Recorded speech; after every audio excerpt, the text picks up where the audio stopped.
Bumubuhos ang ulan ng gabing yon. Malakas, marahas at parang gustong burahin ang lahat ng dumi sa mundo. Pero sa ilalim ng tulay sa isang syudad sa Maynila, may isang basurera pa rin nanginginig sa lamig. Si Sayla.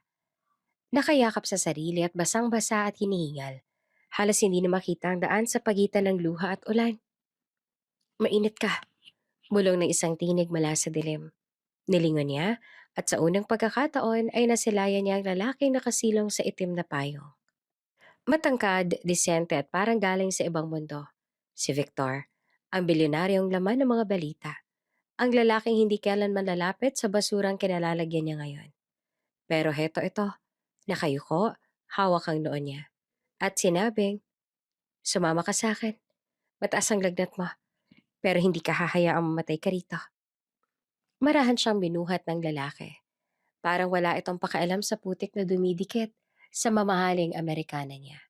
At sa bawat takbang papasok ng sasakyan, lalo lang lumalalim ang tanong ni Victor sa isip. Dahil sa ilalim ng maputlang liwanag ng poste, nakita niya ang locket na nakasabit sa leeg ni Syla. Ang parehong locket na matagal niya nang ipinahahanap. Bago ka pa lang sa channel neto, ibang kwento ni Ate Jane, istorya mo, ikwento ko. Huwag kalimutang pindutin ang notification bell at subscribe button.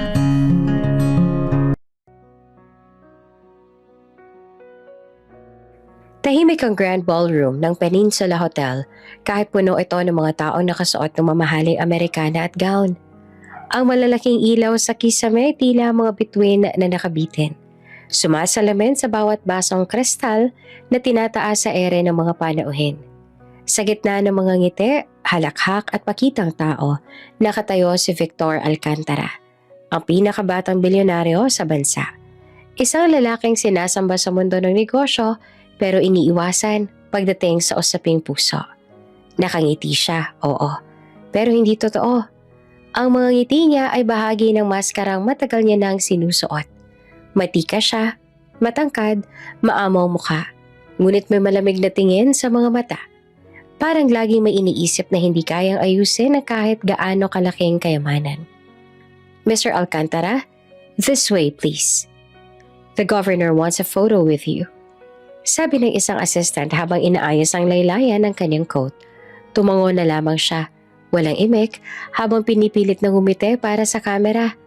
Napatingin siya sa labas ng bintana kung saan tanaw ang mga ilaw ng syudad. Sa dami ng tagumpay na nakamit niya, sa dami ng papuring tinatanggap. Bakit ganoon? Bakit pakiramdam niya ay may kulang? Nang matapos ang photo op, mabilis siyang tumakas papunta sa labas para makalanghap ng hangin. Doon sa gilid ng ballroom may ilang vendor na pinayagan ng organizer para magbenta ng mga handmade souvenirs sa fundraising. Isa sa mga batang nagbebenta nakakuha ng kanyang pansin. Payat, madungis, ang mga daliri. Pero maliwanag ang ngiti habang hawak ang mga kwentas sa gawa sa tansan at lumang alahas.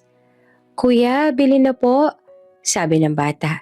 50 pesos lang po para po may makain po kami mga bata. Ngumiti naman si Victor at bahagyang yumuko. Sige, bigyan mo ako ng isa. Habang pinipili niya, may isang bagay na tumusok sa kanyang paningin. Isang maliit na locket na may hugay sa puso. Luma na, may gasgas sa gilid pero pamilyar. Kinuha niya iyon. Binuksan at napalunok. Wala na ang larawan sa loob. Ngunit kilalang kilala niya ang disenyo. Ganon na ganon ang ibinigay niya sa unang babaeng minahal niya noong 12 taong gulang pa lamang siya. Kanino mo ito nakuha? Tanong niya sa bata na halos pabulong. Binigay lang po sa amin yan. Hindi po namin alam kung kanino galing pero malinis po yan. Tila may kumalabit naman sa dibdib ni Victor. Hindi niya maipaliwanag kung bakit pero bigla siyang napatingin sa locket ng matagal. Parang bang binubuksan din ito ang pinto ng isang alaala na matagal niya nang tinakpan. Habang pinipisil niya ang malamig na metal, bumalik sa kanya ang mga larawan ng nakaraan. Ang araw, ang amoy ng lupa, at ang tawa ng isang batang babae sa probinsya ng Santa Elena. Halos 20 taon na ang nakalipas. Mainit noon. Ang hangin sa probinsya ay amoy damo at bagong dilig na lupa. Si Victor na noon ay nakatira pansamantala sa bahay bakasyonan ng kanilang pamilya ay madalas maglaro sa hardin kasama ang anak ng hardinero, si Syla. Maputi si Victor, laging may suot na malinis na polo. Samantalang si Syla naman ay madungis pero maganda ang ngiti. Laging may bahid ng lupa sa pisngi. "Victor, bilisan mo! Talo ka na naman!" Sigaw ni Syla habang tumatakbo papunta sa puno ng mangga. "Hindi ako talo! Dayaan yan!" Tugon ni Victor na hinihingal na ngunit nakangiti. "Hala, huwag kang magreklamo. Ako kayang una nakakuha ng bunga." Sabay taas naman ni Syla ng manggang hilaw sabay tawa. Nakatitig lamang si Victor sa kanya. Parang noon pa man ay nabihag na siya ng ngiting iyon. Bata pa sila pero kung anong lambing na bumabalot sa bawat tawanan nila. "Syla," sabi niya isang hapon habang nakaupo sila sa tabi ng ilog. "Kapag bumalik ako dito sa susunod na taon, magdadala ako ng regalo. Promise ko yan. Pero ngayon, eto na muna." "Ano naman yon?" Tanong ng bata na sabik ang mga mata. Isinuksok ni Victor sa palad niya ang isang maliit na locket na kulay pilak. "Eto, para sa'yo. Para pag na-miss mo ko, hawakan mo lang to. At pag bumalik ako, bubuksan natin ng sabay." Nakangiting tinanggap ni Syla iyon. Pinagdikit ang dalawang kamay at tinatago sa dibdib. "Promise ka ha, babalik ka talaga?" "Oo naman. Hindi naman ako marunong mangako na hindi tinutupad," sabi ni Victor habang tinitingnan ang mga mata niya. "Next summer, dito ulit tayo maglalaro." Kinabukasan, bago siya umalis pabalik ng Maynila, tumakbo si Syla papunta sa gate para makapagpaalam. Humihingal. May hawak na maliit na bulaklak. "Victor, para sa'yo. Kapalit ng locket." Ngumiti siya. Kinuha iyon at inilagay sa bulsa. "Ingat ka ha, Syla. Sa susunod na taon babalik ako. Tayo ulit ha." Tumango si Syla. Pinahid ang pawis sa noo. Hindi na inakalang iyon na palang huling beses na makikita niya si Victor. Pagbalik sa Maynila, nagbago ang lahat. Hindi pa man nagtatagal, nag-away ng mga magulang ni Victor.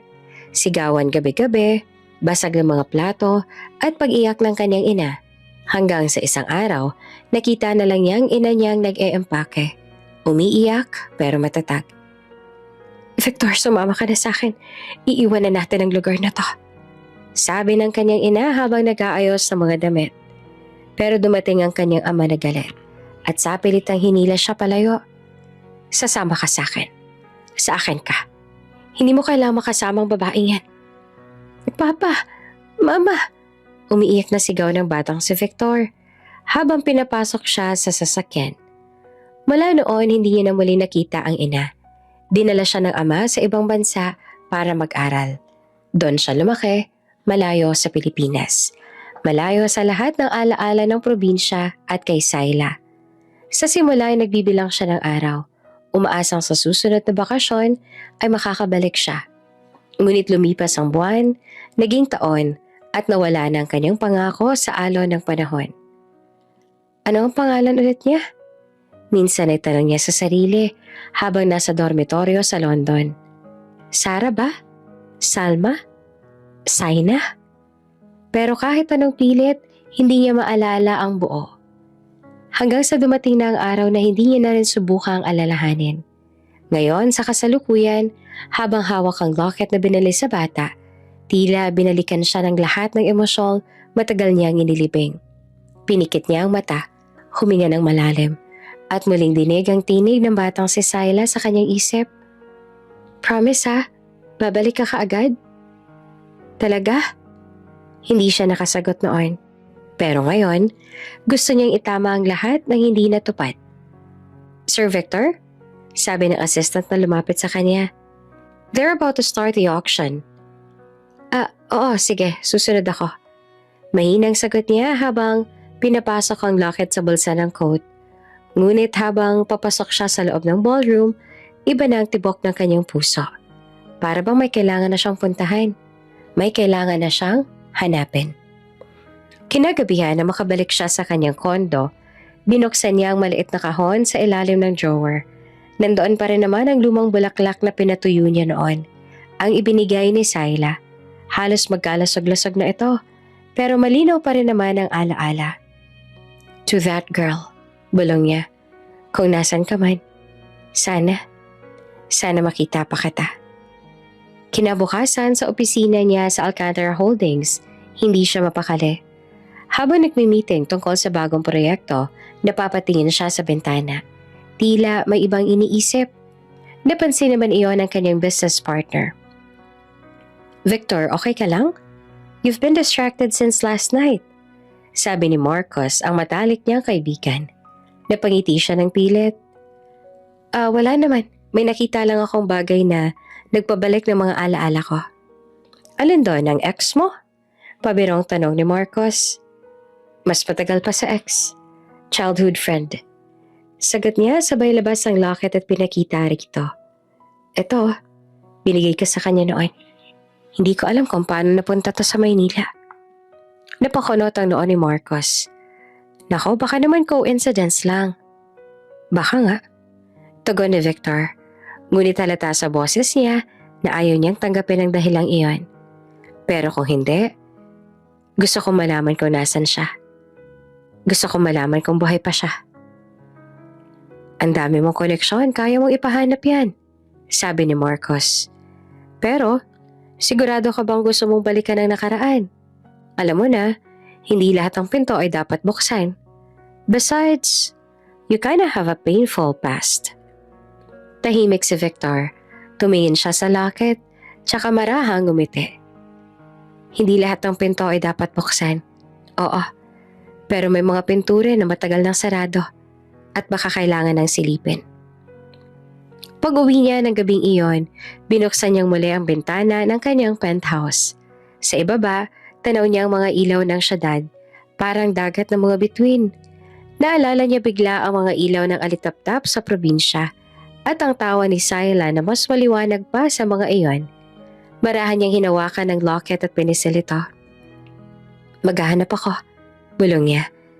Kahit ilang taon pang lumipas, gusto ko malaman kung nasan ka. Sa unang pagkakataon, matapos ang mahabang panahon, may kakaibang init sa dibdib ni Victor Alcantara. Hindi ito galing sa tagumpay, hindi sa pera, kundi sa alaala ng isang batang babaeng minsan niyang iniwan sa ulan. At sa gabing iyon, habang tahimik na bumubuhos ang ulan sa labas ng bintana, ipinangako niya sa sarili na hahanapin niya ang batang iyon. Hindi pa niya alam kung bakit, pero sigurado siya sa isang bagay. Ang locket na to ay hindi basta alahas. Isa itong paalala, isa itong pangako, at balang araw, gusto niyang tuparin iyon. Tahimik ang madaling araw sa gilid ng riles. Ang hangin ay amoy usok ng tambutso, pinaghalong alikabok at basura. Sa ilalim ng poste ng ilaw na tila pagod na rin, may isang babaeng dahan-dahang nagsisiksik ng mga bote sa sako. Ang pangalan niya ay si Sayla de la Cruz. Payat, maputla, pero matatag ang mga mata. Sa bawat pagyuko niya, naririnig ang kaluskos ng plastik at lata. Parang tugtugin ang araw-araw niyang pakikibaka. Sayla, mauna na ako ha. May nadaanan akong bagong tapunan sa kabilang kanto. Sigaw ng isa niyang kasamang namamasura. O sige Rona, ingat ka ha.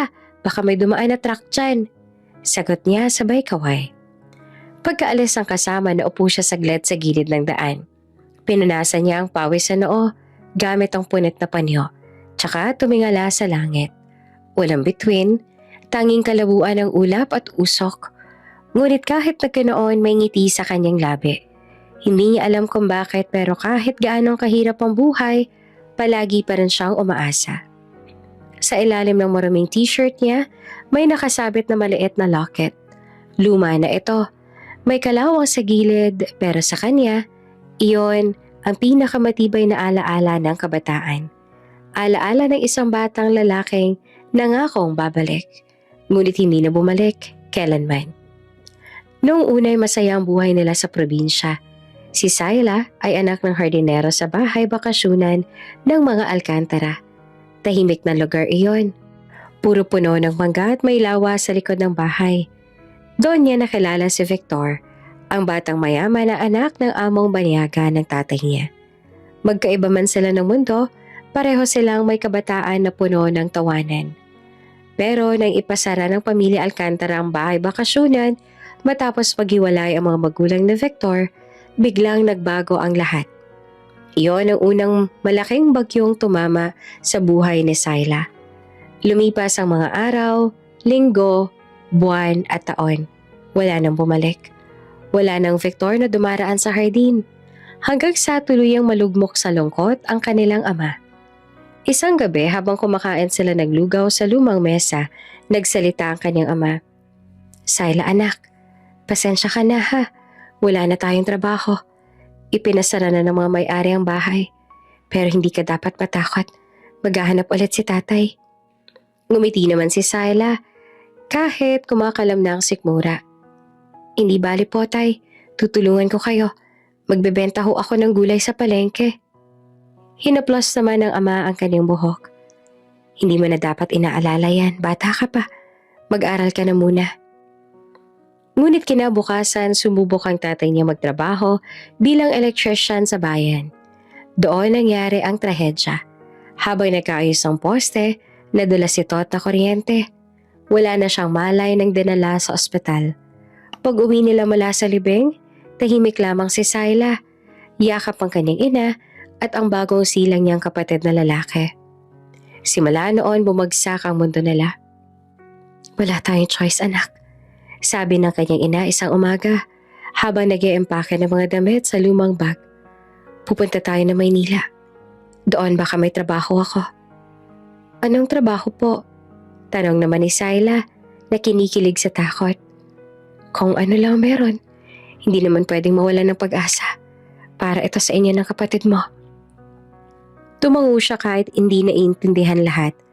2 araw silang bumiyahe.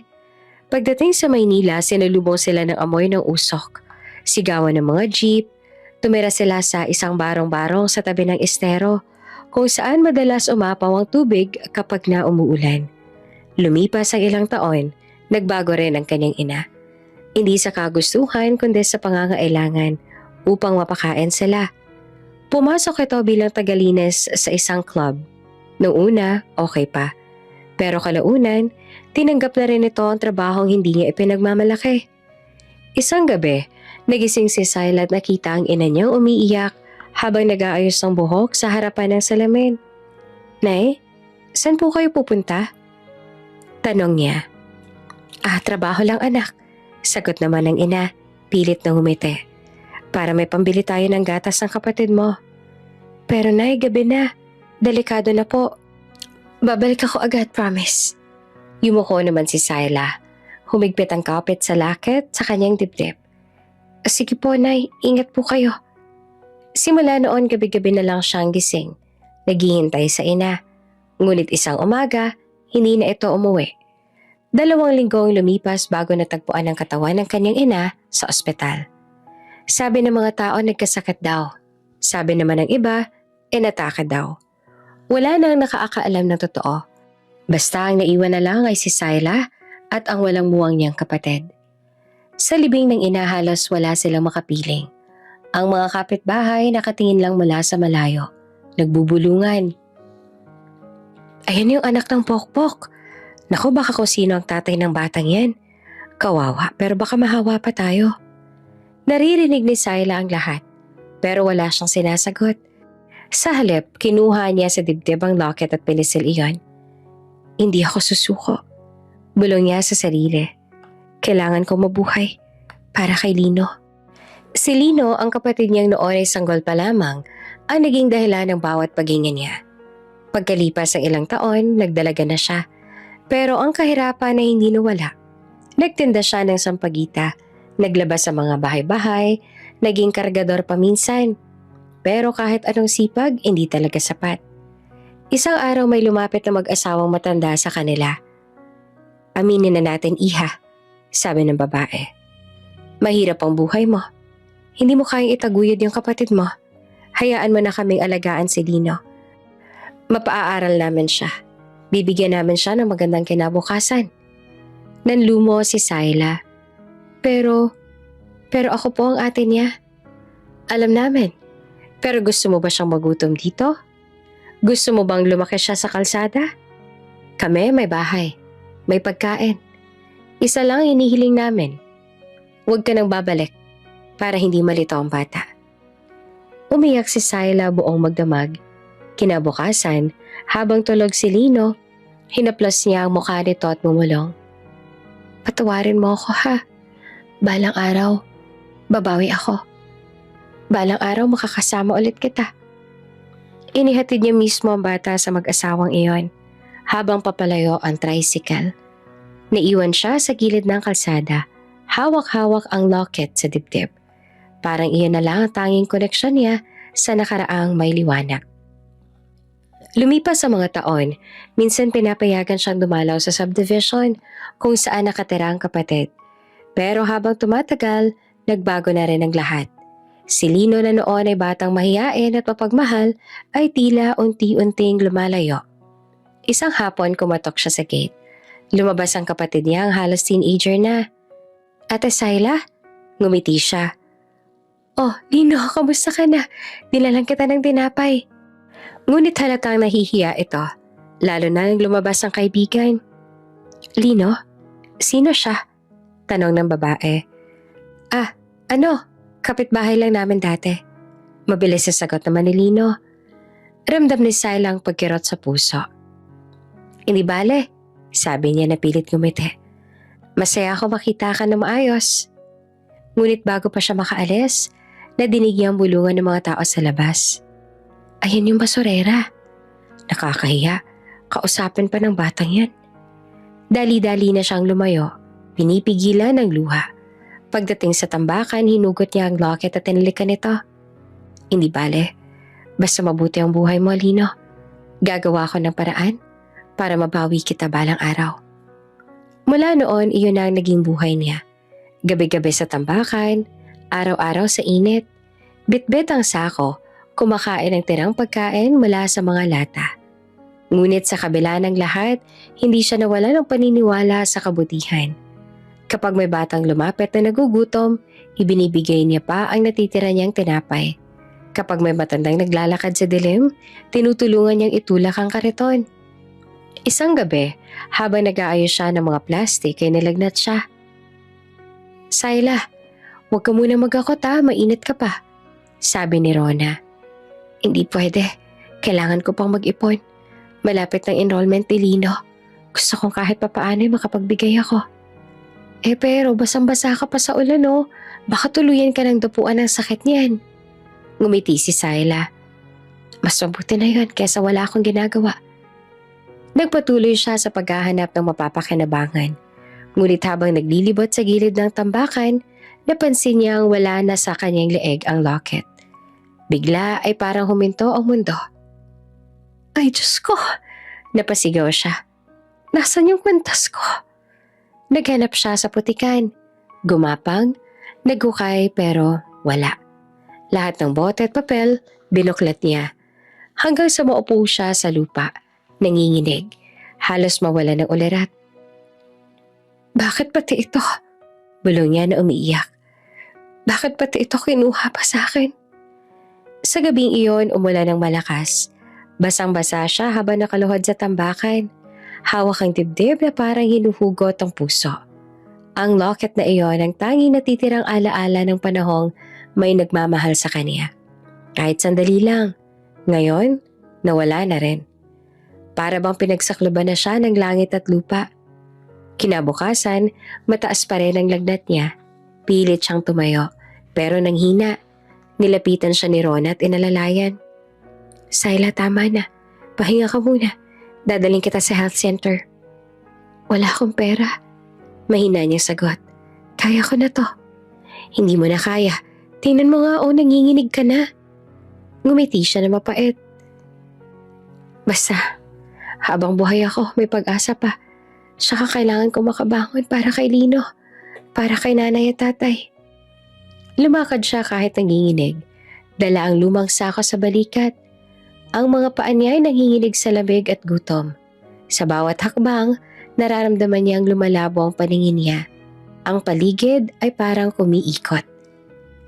Syla, Sigaw ni Rona habang tinatakbo siya. Ngunit bago pa siya maabutan, bumagsak si Syla sa lupa. Wala nang malay. At habang pumapatak ang ulan sa kanyang muka, dahan-dahan siya napangiti. Parang nakikita niyang muli ang batang si Victor na nakatayo sa ilalim ng araw. Hawak ang manggang hilaw at sinasabing, "Next summer, babalik ako." Malakas ang ulan ng gabing iyon. Ang kalangitan ay kulay abo. Punong-puno ng kidlat at kulog na tila galit na galit. Ang mga daan sa Maynila ay halos hindi na madaanan sa dami ng tubig at putik. Sa ilalim ng tulay may isang babaeng nakahandusay. Basang-basa at nanginginig sa ginaw. Si Syla, ang basurerang may mabuting puso. Wala nang malay. Sa kabilang dako naman ng syudad, sa loob ng itim na SUV nakaupo si Victor. Abala sa pakikinig ng ulat mula sa kanyang assistant. "Sir, successful po ang deal. The investors are willing to push through with the expansion," sabi ni Ramon, ang kanyang matagal na kanang kamay. Tumango naman si Victor habang nakatanaw sa labas ng bintana. "Good, but we need to make sure the community relocation plan is handled properly. Ayoko may masaktan." "Noted, sir. By the way, dumidilim na po. Gusto niyo po bang dumiretso sa hotel?" Umiling si Victor. "No, please drive me around a bit. I need to clear my head." Matapos ang mahabang meeting sa isang construction site, gusto niyang huminga ng sariwang hangin. Kahit na alam niyang imposible iyon sa gitna ng trapiko at ulan ng Maynila. Habang umaandar ang sasakyan sa mabagal na ritmo, may kung anong lungkot sa kanyang mga mata. Sa labas, pinagmamasan niya ang mga taong nagtatakbuhan sa ulan. May bata, may matanda, may mga nagtatago sa ilalim ng karton. Hindi niya alam kung bakit, pero bawat mukha ay parang paalala ng mga panahong simple pa ang lahat. Napatingin siya sa relo. Mag-aalas 7 na ng gabi. Ang ulan ay bumubuhos pa rin. Pagdaan nila sa ilalim ng isang tulay, bigla siyang napatigil. "Wait, stop the car," utos niya. "Sir?" Tanong ni Ramon na naguguluhan. "May tao doon, sa gilid. Tingnan mo nga, parang babae." Agad na huminto ang sasakyan. Binuksan ni Victor ang payong at bumaba. Tumakbo siya papunta sa babaeng nakahandusay. Basang-basa na ito, maputla at tila hindi na humihinga. Miss, can you hear me?" Sigaw niya sa bayuko. Walang sagot. Agad niyang hinawakan ang pulso nito. Mahina. Napansin niyang nanginginig ang babae at may lagnat. Dahan-dahan niya itong binuhat. Halos hindi alintana ang bigat at ang putik na dumikit sa kanyang mamahaling coat. "Sir, baka delikado po yan. Mukha ho may sakit," sabi ni Ramon. "I don't care, she's dying," sagot naman ni Victor. "Open the door, quick." Maingat siyang isinakay si Syla sa loob ng sasakyan. Basang-basa ang buhok nito, nakadikit sa pisngi. Maputla ang labi at ang kamay ay malamig. "Drive to St. Dominic Hospital," utos niya. "Hurry." Habang binabaybay nila ang daan, hindi maalis ni Victor ang tingin sa babae. May kung anong kakaibang pakiramdam sa dibdib niya. Hindi lang awa, kundi isang hindi maipaliwanag na koneksyon. Pagdating sa ospital, agad siyang sinalubong ng mga nurse. "Doc, emergency! Female patient unconscious," sigaw ni Victor. Dali-dali kinuha ng mga staff si Syla at inalagay sa stretcher. Tiningnan ng doktor ang katawan nito. "High fever. Signs of dehydration. Possible dengue case, kailangan natin siyang i-confine kaagad," sabi ng doktor. "Ako nang bahala sa lahat ng gastos," sagot pa ni Victor. "Gawin niyo ang lahat para mailigtas siya." "Understood, sir. Pero kailangan namin ng impormasyon kaano-ano niyo po ba siya?" Natigilan siya. "Wala akong ideya kung sino siya. Nakita ko lang siya nakahandusay sa kalsada." Nagkatinginan ng mga nurse. Isa sa kanila ang ngumiti. "Mukhang mabait po kayo, sir. Hindi lahat ng may pera ay kayang tumulong ng ganito." Ngumiti naman si Victor bagaman pagod. "Hindi ko naman kailangan na kilala siya para tumulong. Tao siya." Pagkatapos ay naupo siya sa waiting area. Habang ang ulan sa labas ay patuloy na bumubuhos, Tahimik ang paligid. Tanging tunog ng orasan at yapak ng mga nurse ang maririnig. Sa loob niya may tanong na paulit-ulit na umaalingaw-ngaw. Sino kaya siya? Bakit parang pamilyar mukha niya? Kahit hindi ko naman siya nakilala. Kinabukasan, bumisita siya ulit. May mga IV tube na nakasaksak kay Sayla at ang katawan nito ay mahina pa rin. Sir Victor? Bati ng doktor. Good news! Stable na po siya. Pero kailangan pa rin magstay ng ilang araw. Confirmed dengue. Moderate case. Salamat, Doc. May kamag-anak na ho ba siyang dumalaw? Tanong ni Victor. Wala pa po eh. Ayon sa mga pulis na nakausap namin, parang wala daw siyang tarahan. Scavenger daw. Napatingin si Victor kay Sayla. Tahimik lang ito nakahiga. Then I'll cover her expenses until she recovers. Mahinahon niyang sabi. Ilang araw lang lumipas bago nagkamalay si Sayla. Dahan-dahan niyang minulat ang mga mata. Ang unang nakita niya ay ang puting kisame at amoy ng gamot. Nasaan ako? Mahina niyang bulong. Agad na lumapit ang nurse. Miss De La Cruz, mabutit gising ka na. Nasa St. Dominic Hospital ka. May nagdala sa'yo dito. Kung hindi, baka kung napano ka na. Ha? Sino naman ang nagdala sa akin? Tanong ni Sayla na halatang naguguluhan. Yung mabait na lalaki na nakaupo sa labas, si Sir Victor Alcantara. Biglang kumabog ang dibdib ni Sayla. Victor? Alcantara?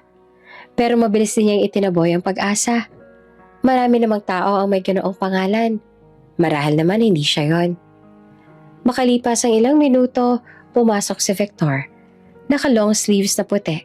May bitbit na prutas at mainit na sabaw. Gising ka na pala, sabi niya na may ngiting magaan. Buti naman. Napatingin si Sayla, halatang nahihiya. Salamat po. Pasensya na sir sa abala. Walang abala. Mabuti na lang at nadaanan kita. Kung hindi, baka natigilan siya. Baka hindi na kita naabutan. Hindi ko po alam kung paano kayo pasasalamatan. Mahinang sagot ni Sayla. Hindi ko kayo kilala pero tinulungan niyo ako. Ngumiti si Victor. Hindi mo kailangang magpasalamat. Ang importante, ligtas ka. Tahimik silang dalawa sandali. Si Victor nakaupo sa gilid ng kama. Si Sayla naman ay nakayuko na parang nahihiya sa sarili. Ramdam niya ang lamig ng hangin. Ngunit higit pa roon ang init ng hiya. Ang suot niyang damit na pang ospital ay manipis at alam niyang mukha siyang kawawa. Teka, sabi ni Victor, may pupuntahan ka ba pagkatapos mong gumaling? Umiling naman si Sayla. Wala po. Nakatira lang po ako dati sa tabi ng Riles. Pero nasunog na po yung barong-barong namin. Ngayon wala na po talaga ako mauuwian. Natahimik si Victor. Kita niya sa mga mata ni Sayla ang pagod at lungkot. Ngunit may kakaibang katatagan sa boses nito. Hindi ito humihingi ng awa. Bagkus, tanggap lang ang lahat. Gusto mong tumuloy muna sa bahay ko? Bigla niyang sabi. Nagulat naman si Sayla. Ha? Naku sir, hindi na po. Hindi ko po pwedeng abalahin pa kayo. Tsaka, hindi po ako sanay sa mga ganong klase ng lugar. Wala kang dapat ikahiya. Malaki ang bahay ko. Maraming bakanteng kwarto. Hanggang sa makarecover ka lang. Hindi ko rin gusto bumalik ka agad sa lansangan habang mahina ka pa. Pero, walang pero-pero. Putol pa ni Victor at marahan ng tinig. Consider it a favor to me. Gusto ko lang siguraduhin na tuluyan kang gagaling. Nag-isip si Sayla. Sa isang banda gusto niyang tumanggi. Pero totoo, wala na siyang matutuluyan. Kung ganun po, salamat. Mahinang sagot niya. Pero promise po kapag gumaling na ako, aalis din po ako agad. Walang problema. Sagot ni Victor sabay ngiti. Kinabukasan, dinala siya ni Victor sa mansyon. Habang nasa loob ng sasakyan, nakadungaw si Sayla sa bintana. Ang mga kalsadang dinaraanan nila ay puno ng mga gusali, ilaw at mga mamahaling sasakyan. Hindi siya makapaniwala na makakarating siya sa ganitong lugar. Pagpasok sa gate, nanlaki ang mga mata niya. Malawak ang hardin. May fountain sa gitna at ang bahay ay kulay puti. tila palasyo. Diyos ko, bulong niya. Parang panaginip. Ngumiti naman si Victor. Welcome to my home. Pagpasok nila sa loob, sinalubong sila ng kasambahay. Sir Victor, good morning po. Sino po siya? Guest ko, si Miss Syla de la Cruz. Pakihanda siya ng kwarto sa East Wing. Noted po, sir. Habang umaakyat sila sa hagdan, hindi mapigilan ni Syla ang hiya. Sir, sobra-sobra na po ito. Hindi ko po alam kung paano ko mababayaran. Hindi mo kailangang magbayad. Magpahinga ka lang. Habang inihahatid siya ni Victor sa silid, bigla itong napahinto. Sa gilid ng leeg ni Syla, lumitaw ang isang birthmark. Hugis maliit na bituin. Napalunok siya. Parang biglang may humila sa kanyang alaala. Sandali siyang tumitig, halatang naguguluhan. Saan ko nga ba nakita yun? Pero hindi niya masabi. Hindi pa siya sigurado kaya't nang lumingon si Syla, mabilis niyang inalis ang tingin at ngumiti na lamang. Salamat po, Sir Victor. Tugon ni Syla. Hindi ko po makakalimutan to. Ngumiti siya. Wala yun. Ngunit habang papalayo si Victor, hindi niya maiwasang muling lingunin si Syla. Sa loob niya, may kakaibang damdamin na unti-unting bumabalik. At habang sinasara niya ang pinto, tumitig siya sa kanyang kamay. Parang gusto niyang alalahanin kung saan niya nga ba nakita ang hugis bituin na marka. Sa gabing iyon, habang tahimik ang buong mansyon, nakatulog si Syla ng payapa sa unang pagkakataon matapos ang mahabang panahon. Si Victor naman nakatayo sa balkonahe, nakatingin sa ulan na muling bumubuhos sa labas. Sa isip niya, paulit-ulit ang naririnig ang parehong tanong. Paano ko siyang ang babaeng iniwan ko noon sa probinsya?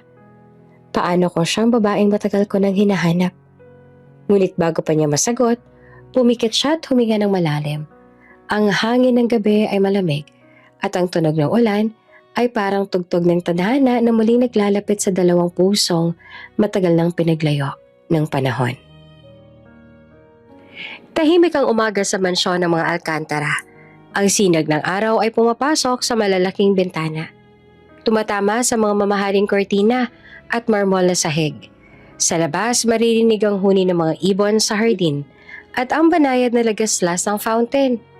Sa gitna ng karangyaan, nagising si Victor ng mas maaga kaysa karaniwan. Hindi niya alam kung bakit, pero mula kagabi ay hindi mapakali ang isip niya. Bumangon siya, nagsuot ng robe at lumabas ng kwarto. Habang naglalakad sa hallway, napansin niya ang tahimik na paligid. Karamihan sa mga kasambahay ay hindi pa gising. Sa dulo ng pasilyo, naroon ang kwartong inihanda niya para kay Syla. Maingat niyang binuksan ang pinto. Nakahiga pa ito, payapang natutulog. Ang mukha ay maaliwalas, parang walang iniisip na problema. Nakaayos ang buhok nito sa gilid ng unan. At sa unang pagkakataon, nakita niya kung gaano itong kaganda sa gitna ng kasimplehan. Lumapit siya ng marahan. Nagtagal ang tingin. Parang gusto niyang hawakan ng kamay nito, pero pinigilan niya ang sarili. Napansin niya ang maliit na bag sa tabi ng kama. Medyo nakabukas iyon at may isang punit na litrato na nakasilip mula sa loob. Hindi niya alam kung bakit, pero kinuha niya iyon. Lumang litrato, medyo kupas na. May bakas ng tubig. Sa larawan may batang lalaki at isang batang babae na nakaupo sa ilalim ng puno ng mangga. Nakangiti ang dalawa, may hawak na prutas at sa likod nila ay isang lumang bahay sa probinsya. Natigilan si Victor. Pamilyar sa kanya ang eksenang iyon. Parang huminto ang oras. Ang batang lalaki sa litrato ay siya mismo. Hindi pwedeng. Mahina niyang sabi habang tinitingnan ang larawan.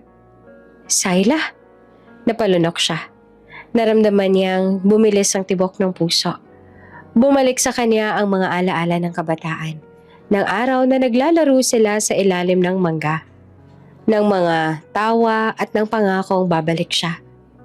Kapag bakasyon ulit, Victor, maglalaro tayo ulit dito ha? Oo naman, Syla.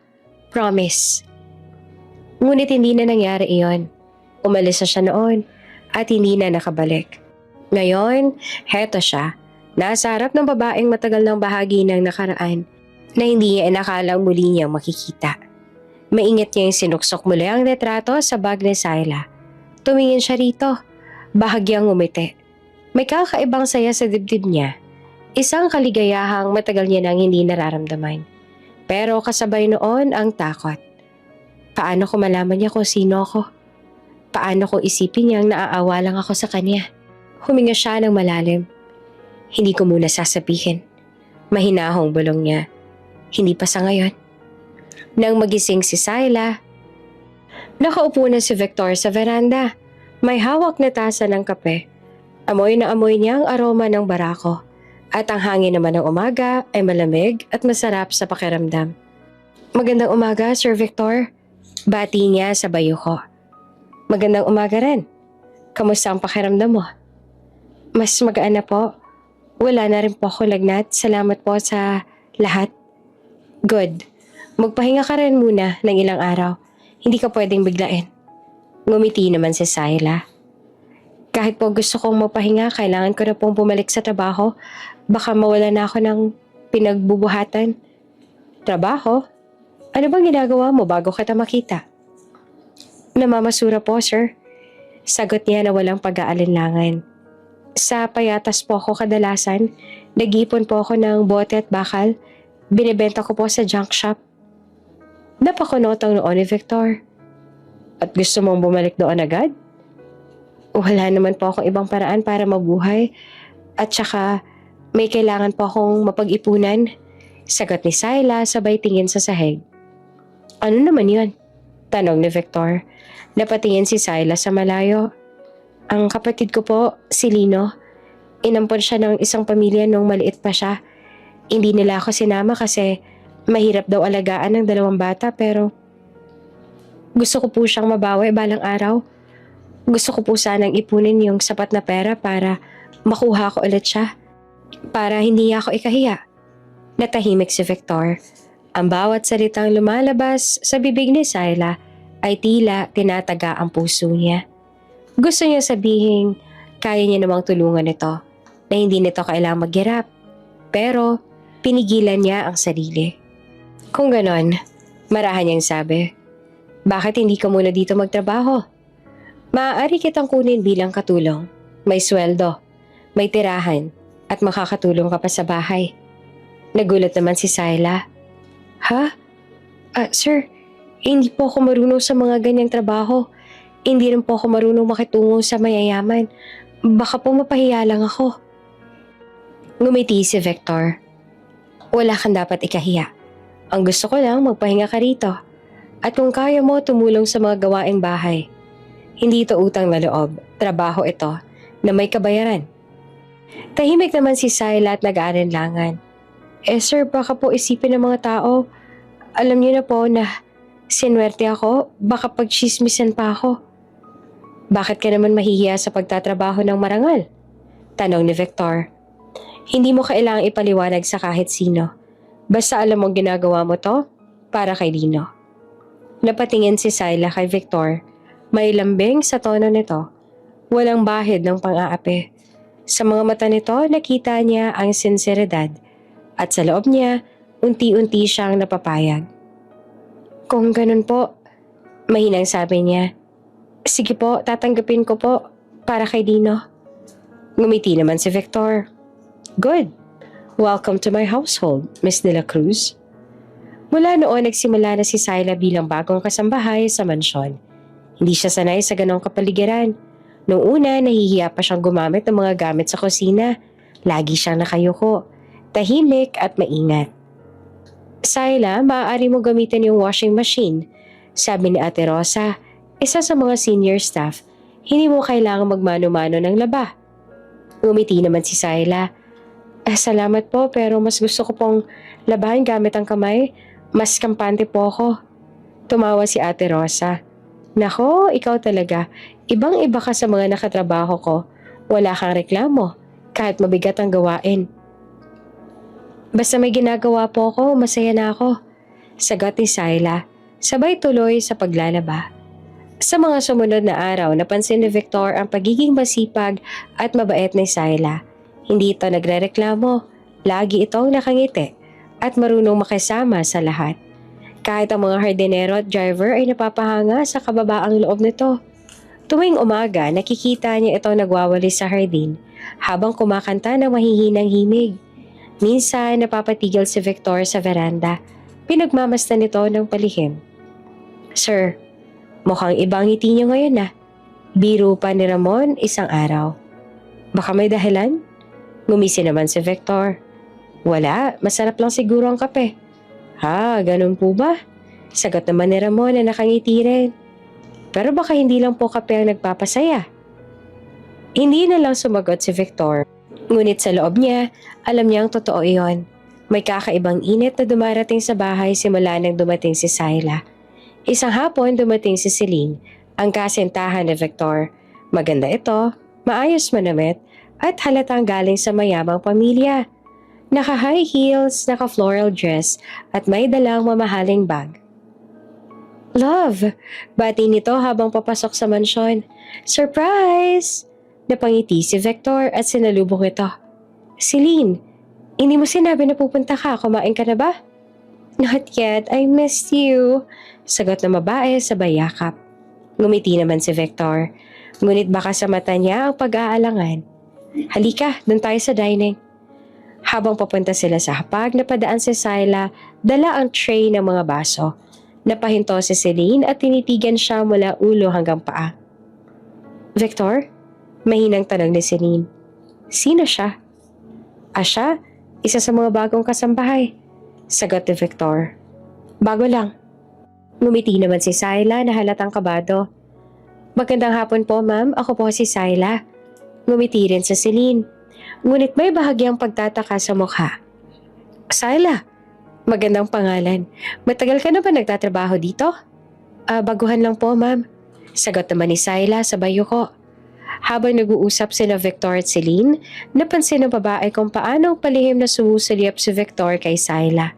Hindi man halata sa iba, ngunit ramdam ni Celine ang kakaibang lambing sa tingin ng kasintahan.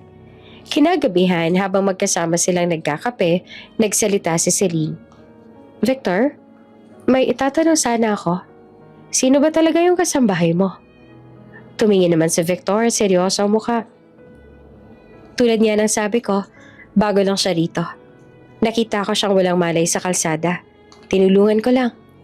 Tinulungan? Ganon lang ba yun? Tanong ni Celine. Medyo may halong selos. Hindi ko alam kung ako lang ba, pero ibang tingin mo sa kanya kanina. Celine, wag mo nang lagyan ng kahulugan. Isa lang siyang babaeng nangangailangan ng tulong. Tumahimik si Celine. Alam mo minsan, hindi mo kailangang sabihin para makita akong totoo. I trust you, Victor. Pero sana alam mo kung anong ginagawa mo. Tumango si Victor. Alam ko. Ngunit na makaalis na si Celine, matagal siyang nanatiling tahimik. Hindi niya alam kung ano nga ba talaga ang nararamdaman niya. Samantala, sa kalagitnaan naman ng gabi, habang tahimik ang buong mansyon, kinuha ni Victor ang cellphone at tinawagan ng kanyang abogado. Attorney Del Rosario, sabi niya, may gusto akong ipahanap sa'yo, pero gusto ko manatiling anonymous ang lahat. Ano po yan, sir? May batang lalaki, pangalan Lino de la Cruz. Inampun daw ilang taon na ang nakakaraan. Gusto ko malaman kung nasan siya ngayon at kung anong kalagayan niya. Pero walang makakaalam na ako nag-utos. Sige po sir, gagawin ko po ng paraan. Salamat attorney. Huwag mong kalimutan, walang iba makakaalam. Pagkababa ng tawag, napatingin si Victor sa litrato nila ni Syla nung bata pa. Kinuha niya ito mula sa drawer ng opisina. Tutuparin ko na ngayon ang pangako ko noon, Syla. Mahina niyang sabi. Hindi ko man masabi sa'yo kung sino ako, pero sisiguraduhin kong makasama mo ulit ang kapatid mo. Yun ang utang ko sa nakaraan. Kinabukasan, abala si Syla sa pagwawali sa harapan ng bahay. Dumating si Victor, may bitbit na mainit na kape. Maaga ka na namang gising, sabi niya. Hindi po ako sanay na matulog ng mahaba, sir. Sagot ni Syla na nakangiti. Mas gusto ko po na may ginagawa. Ngumiti naman si Victor. Hindi mo kailangang magpakapagod. Pero alam mo, nakaka-inspire kang panoorin. Parang kahit anong bigat ng buhay, natututo kang ngumiti. Napatingin si Syla sa kanya. Kasi po, kapag tumigil ako sa paggiti, baka tuluyang mawala yung lakas kong lumaban. Kapag may pag-asa pa, kailangan mong kumapit. Tumango naman si Victor. Tama ka. At sa tingin ko, may parating na maganda para sa'yo. Hindi alam ni Syla na sa likod ng mga salitang yon ay may lihim palang plano si Victor. Plano niyang ibalik sa kanya ang kapatid. At baka sa proseso, pati ang matagal nang nawawalang bahagi ng kanyang puso.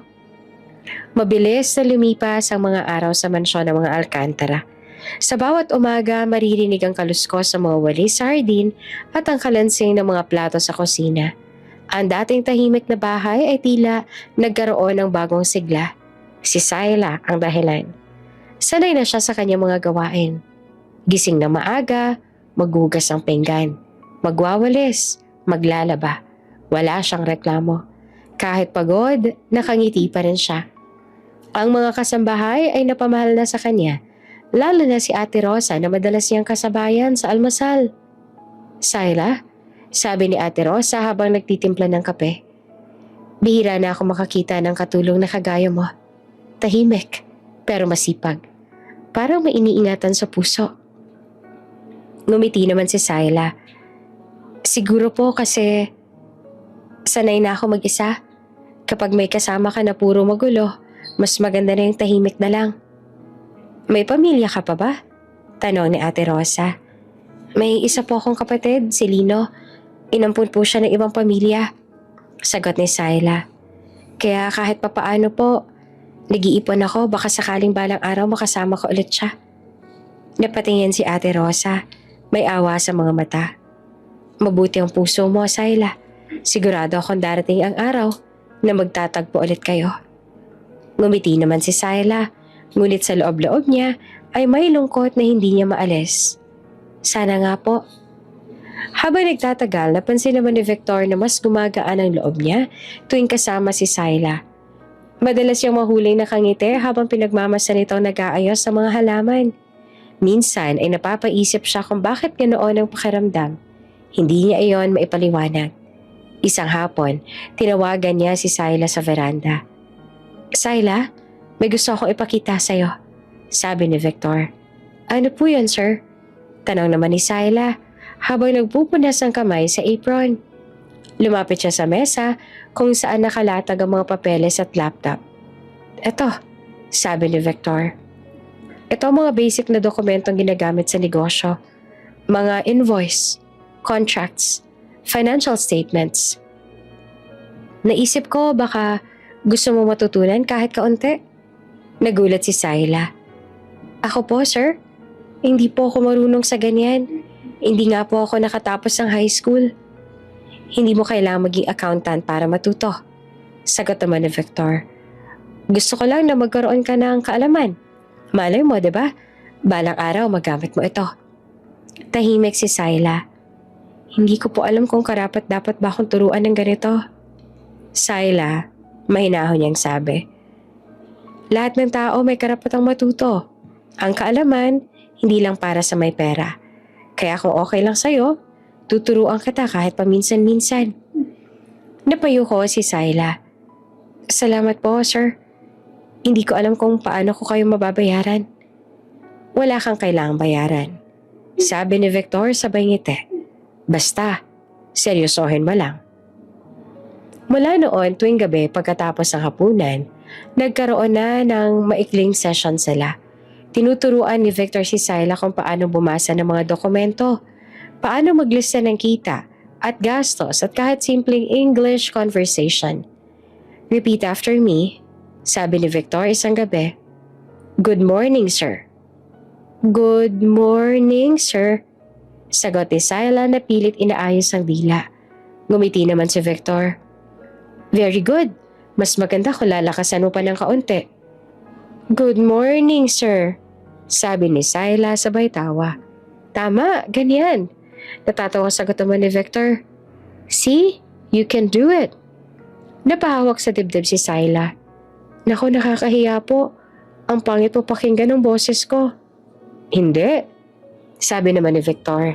Maganda nga ang boses mo. Maaliwalas pakinggan. Para ka nagdadala ng liwanag sa paligid. Napatingin si Syla, bahagyang namula. Sir naman, sobra naman po kayo humakapuri.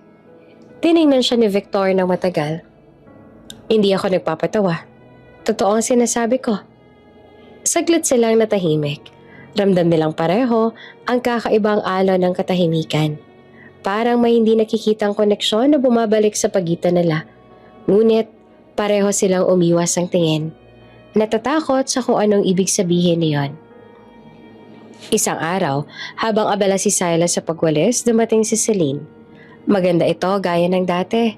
Ngunit halata sa mukha ang ines. Hindi agad napansin ni Victor na nandoon siya. Nang makita niya, agad siyang lumapit.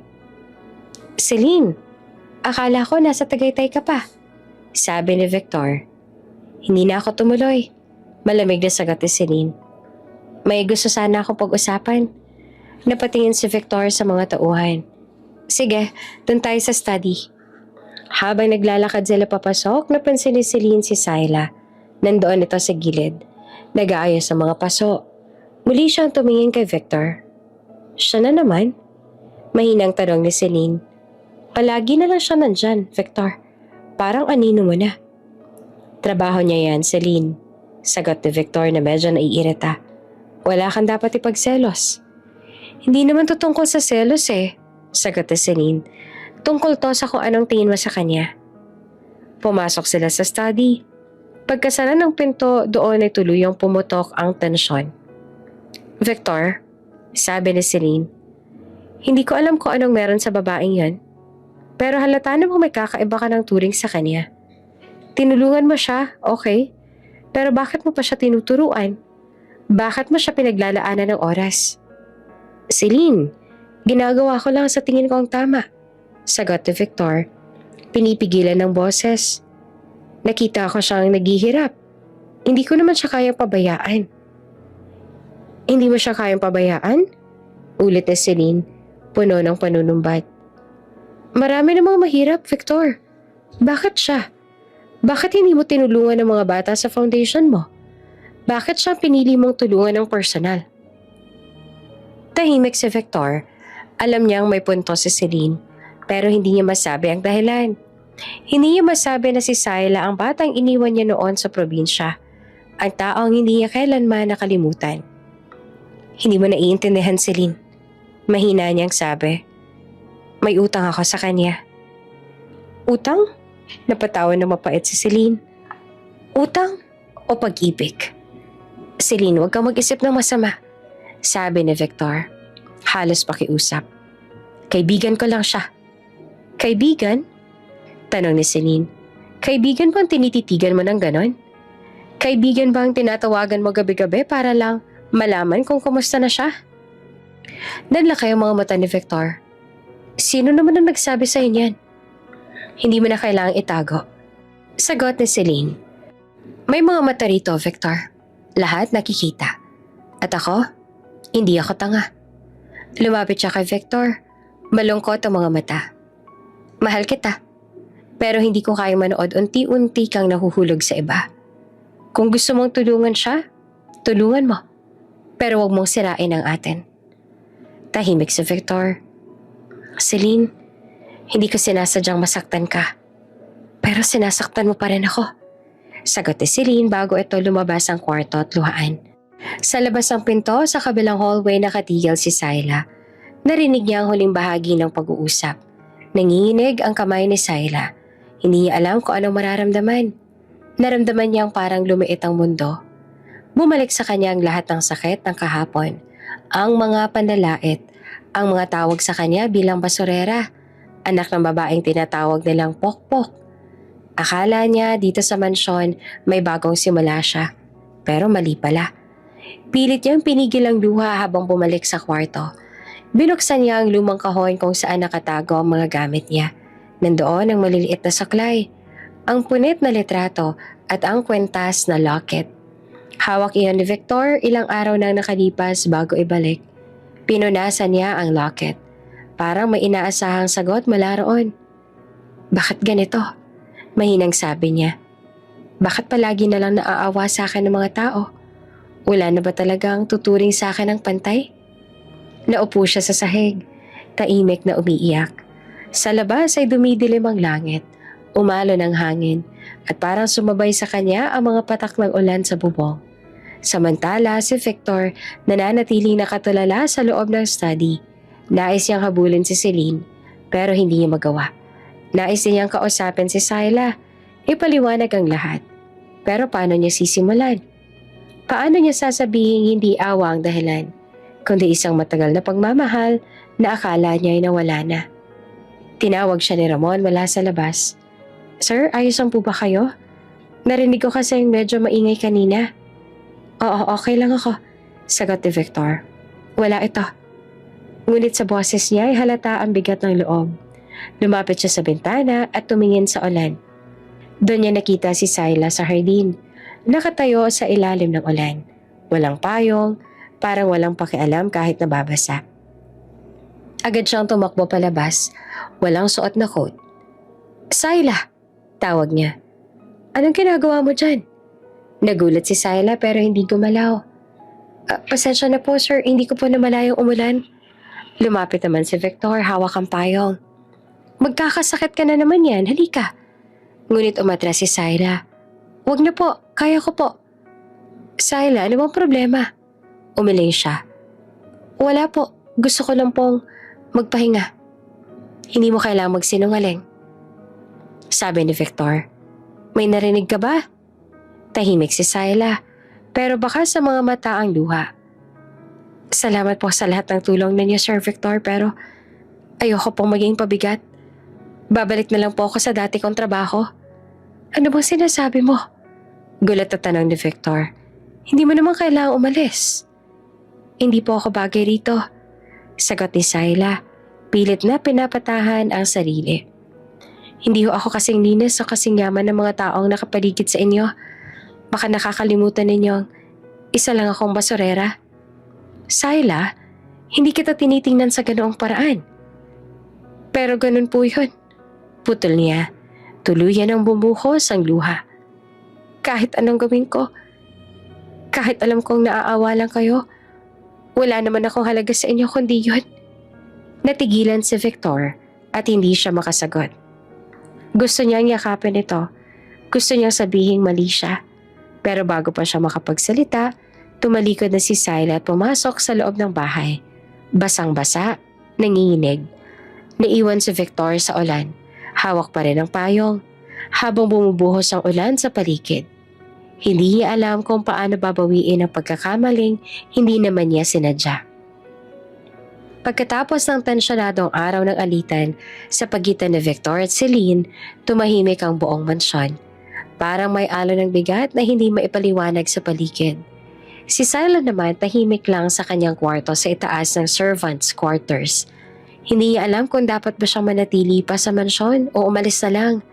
Narinig niya kasi ang ilang bahagi ng pagtatalo ni na Victor at Celine. At bagaman hindi niya naiintindihan ang buong konteksto, sapat na iyon para madurog ang puso niya. Siguro naaawa lang talaga siya. Bulong niya sa sarili habang nakatingin sa maliit na rosaryong nakasabit sa kanyang kama. Hindi ko dapat nilalagay ang sarili ko sa ganitong sitwasyon. Hindi ako nababagay sa mga kagaya niya. Ngunit bago pa siya tuluyang lamunin ng hiya at pagdududa, kumatok ang isang kasamahan. "Syla, pinapatawag ka ni Mr. Alcantara. Nasa study siya. Gusto ka raw niyang makausap." Nanginig ang kamay ni Syla nang marinig iyon. Sa isip niya, baka oras na para paalisin siya. Agad niyang inayos ang buhok, pinunasan ng pawis sa noo, at marahang kumatok sa pinto ng opisina ni Victor. "Sir?" Mahinang tawag niya. "Pasok." Malamig pero mahinahong tugon ni Victor.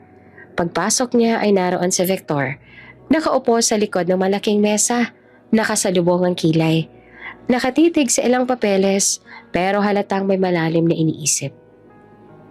"Umupo ka, Syla," sabi nito habang inaalis ang salamin sa mata. Tahimik siyang umupo sa gilid ng upuan. Hindi makatingin ng diretso sa kanya. "Alam kong narinig mo siguro ang ilang bahagi ng usapan namin ni Celine," paniwalaan ni Victor. Hindi ko alam kung anong mga nabuo mong isip o damdamin tungkol doon. Pero kung gusto kong malinaw tayo. Napayo ko si Sayla. Mahigpit na pinisilang laylayan ng kanyang palda. Sir, hindi ko naman po sinasadya na. I know. Putol pa ni Victor. At hindi kita tinutulungan dahil naaawa ko. Ginagawa ko ito dahil nakikita ko sa iyong isang tao na hindi sumusuko. Kahit ilang ulit ang sinubok ng buhay. And I respect that. Lumingon naman si Sayla sa kanya. Halos mangiyak-ngiyak. Pero sir, wala naman po ako maibabalik sa lahat ng tulong ninyo. Kung tutuusin po, dapat po, iba na lang ang tinutulungan ninyo. Marami pa pong mas deserving kesa sa akin. Umiling si Victor. Deserving ka, Sayla. Hindi mo lang siguro nakikita pa ngayon. Tahimik silang nagkatitigan sandali. Parang may gustong sabihin si Victor, ngunit pinigilan niya ang sarili. Ayaw niyang masabi ang totoo na siya ang lalaking minsan ang nangako sa kanya ng pagbabalik. Ang batang si Victor na may hawak ng locket. Lumipas ang ilang araw at muli na namang naging abala si Victor sa kanyang mga negosyo. Pero sa likod ng mga meeting, investor calls at gala invitations, palagi pa rin siya nag-iisip kung paano niya matutulungan si Sayla nang hindi nito mararamdaman na siya ay naaawa lang. Isang gabi, habang nasa veranda ng mansyon at umiinom ng kape, nilapitan siya ni Mang Erning. Sir, may gusto po akong ipaalam tungkol kay Miss Sayla. Ano yon? Tanong ni Victor na inaalis ang tingin sa malayo. Kanina po narinig ko siyang umiiyak habang naglalaba. Nabanggit niya pong gusto raw niya makapag-aral ulit. Gusto raw niyang baguhin ang buhay niya para sa kapatid niya. Nanahimik si Victor sandali. Tapos ay dahan-dahang tumango. Mang Erning, pakiabot nga ng folder na pinadala ng HR kahapon tungkol sa scholarship program ng Alcantara Foundation. Yung para po sa mga vocational scholar, sir? Oo, pero gawin natin confidential ito. Ipapasok natin si Sayla bilang scholar, pero ibang pangalan na gagamitin niya. Sabihin mo na lang na may business partner ako naghahanap ng mga deserving scholars. Opo, sir, pero sigurado po ba kayo? Baka po kapag nalaman niyang hindi niya malalaman, Mang Erning. Putol ni Victor, sabay ngiti. Hindi pa ngayon. Kinabukasan, tinawag niya si Sayla. Nakatayo siya sa tapat ng malaking bintana sa kanyang opisina habang papalapit ang dalaga. Sayla, may good news ako sa'yo, sabi ni Victor. Isa sa mga business partners ko ay nagbukas ng scholarship para sa mga katulad mong masipag at may determinasyon sa buhay. Vocational course ito. May allowance. Gusto kong ikaw ang isa sa i-recommenda ko. Halos hindi naman makapaniwala si Sayla. Ako po, sir? Bakit po ako? Ngumiti si Victor. Bakit naman hindi ikaw? Ayaw mo ba? Gusto ko po, sir. Sobra po, pero paano po ang trabaho ko dito? Pwede ka naman bumalik-balik kapag may bakasyon. Hindi mo kailangang mag-alala. Ang importante, magkaroon ka ng pagkakataong ayusin ang buhay mo. Hindi na napigilan ni Sayla ang pagtulo ng luha. Salamat po, sir. Hindi ko po alam kung paano ako makakabawi sa lahat ng kabutihan ninyo. Hindi mo kailangang bumawi. Mahinahong sabi ni Victor. Ang gusto ko lang, makamit mo ang mga pangarap mo. Sa mga sumunod na linggo, inasikaso ni Victor ang lahat ng papeles. Sa mga dokumento, nakapangalan si Sayla bilang Angela de la Vega. Iyon ang paraan niya para maprotektahan ang dalaga. At para na rin hindi siya mahirapan kapag nalaman ng ibang tao na isang dating basurerang scholar ng Alcantara Foundation. Pagdating ng unang araw ng klase, sinamahan siya ni Mang Erning. Habang nakasakay sa kotse, hindi naman mapigilang humanga ni Sayla sa gusali ng vocational school. Maliwanag, malinis at puno ng mga estudyanteng halatang may determinasyon sa buhay. Parang panaginip, sabi niya habang nakadungaw sa bintana. Hindi ko inakala makakapasok ako sa ganito. Ngumiti lang si Mang Erning. Yan ang gusto ni Mr. Alcantara, Sayla. Gusto niyang matulungan ka. Pakisabi po sa kanya salamat. Hindi ko po makakalimutan to. At nagsimula ang bagong yugto ng buhay ni Sayla. Lumipas ang mga buwan, unti-unti nagbago si Sayla. Natutunan niya magsalita ng may kumpiyansa. Marunong na siyang gumamit ng computer, gumawa ng mga basic accounting records at magdisenyo ng simpleng marketing posters. Palagi siyang top sa klase at dahil doon, naging paborito siya ng mga guro. Isang gabi habang nagre-review na pahinto siya, tinignan ang lumang petaka niya. Doon ay nakatago ang lumang larawan ng kapatid niyang si Nino at ang punit na tela na minsang pinanggalingan ng locket na nawala. "Para to sa'yo, Lino," mahina niyang sabi. "Balang araw, babawiin kita. Magkakaroon tayo ng mas magandang buhay." Habang abala siya sa pag-aaral, si Victor naman ay dahan-dahang nasasakal sa relasyon nila ni Celine. "Victor, ano ba nangyayari sa atin?" Tanong ni Celine isang gabi habang kumakain sila sa mamahaling restaurant. "Parang wala ka na sa relasyon natin. Palagi kang malayo. Palaging may ibang iniisip." Tumingin si Victor sa kanya, pero halata naman sa mga mata niya wala na ang dating ningning. "Celine, alam mo naman na marami ako naasikaso ngayon. May mga proyekto, may mga foundation work." "Foundation work?" Napatawa si Celine na mapait. "Kung foundation work lang yan, bakit parang mas masaya ka pa kapag pinag-uusapan mo ang mga scholars mo kaysa sa atin?" Hindi na nakasagot si Victor. Alam niyang may katotohanan sa sinabi nito. "I'm not blind, Victor." Patuloy pa ni Celine. "Alam ko may kakaiba sa'yo nitong mga nakaraang buwan. May mga sandali na ngumingiti ka nang hindi mo namamalayan. Tapos bigla kang tatahimik kapag tinatanong ko kung bakit." Tumayo si Victor, huminga ng malalim. "Celine, hindi ko rin alam kung anong nangyayari sa akin. Pero siguro, kailangan nating magpahinga muna." Napatitig si Celine sa kanya. "So that's it? After everything, ganun lang?" Tahimik si Victor. Hindi niya kayang sabihin na ang dahilan ng lahat ay isang babaeng hindi man lang alam na siya pala ang lalaking minsang nangako sa kanya ng pagbabalik. Isang taon ang lumipas, nakatapos si Syla ng kanyang vocational course na may karangalan. Sa graduation, isa siya sa mga piniling magbigay ng mensahe sa mga estudyante. "Hindi ko akalain na mararanasan ko ang ganitong araw," sabi niya sa kanyang talumpate. "Noong araw, halos wala akong makain. Pero ngayon, narito ako, dala ang bagong pag-asa. Sa mga tulad ko nagmula sa hirap. Huwag ninyong isipin na hanggang doon na lang kayo. Palaging may paraan. Basta may puso at may taong handang maniwala sa inyo." Sa likod ng auditorium, tahimik na nakamasid si Victor. Nakasuot ng simpleng polo at cap.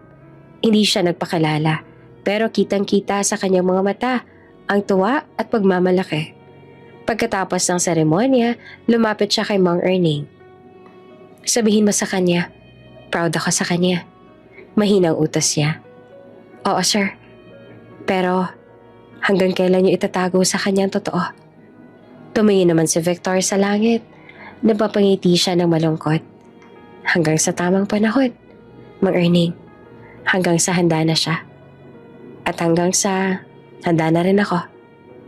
Habang papalayo siya sa auditorium, hindi niya namamalayang napalingon si Syla.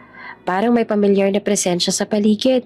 Isang init na parang matagal niya nang kilala. Pero paglingon niya, wala na. At sa loob ng kanyang dibdib, may kumislot na pakiramdam na matagal nang natutulog. Ang pag-asang muling makikita niya ang lalaking minsan nang nangako ng pagbabalik. Tahimik ang buong mansyon ng gabing iyon. Ang dating maingay na tunog ng piano ni Celine sa sala ay napalitan ng tila humagulgol na katahimikan. Matapos ang ilang linggo ng malamig na pakikitungo, sa wakas ay tuluyan na silang naghiwalay ni Victor. "Victor," mahinang sabi ni Celine habang nakatayo sa harap ng pinto. Dalang isang maliit na maleta. "Ayoko magmakaawa sa isang lalaking hindi ako mahal." Hindi siya agad nakasagot. Nakatingin lang si Victor sa sahig, hawak ang tasa ng kape na matagal nang lumamig. "Hindi mo kailangang magmakaawa." Mahinahon niyang sagot. "Hindi ko rin ginusto na umabot tayo sa ganito." Tumawa pa si Celine, pero may pait sa bawat tunog. "Hindi mo ginusto, Victor?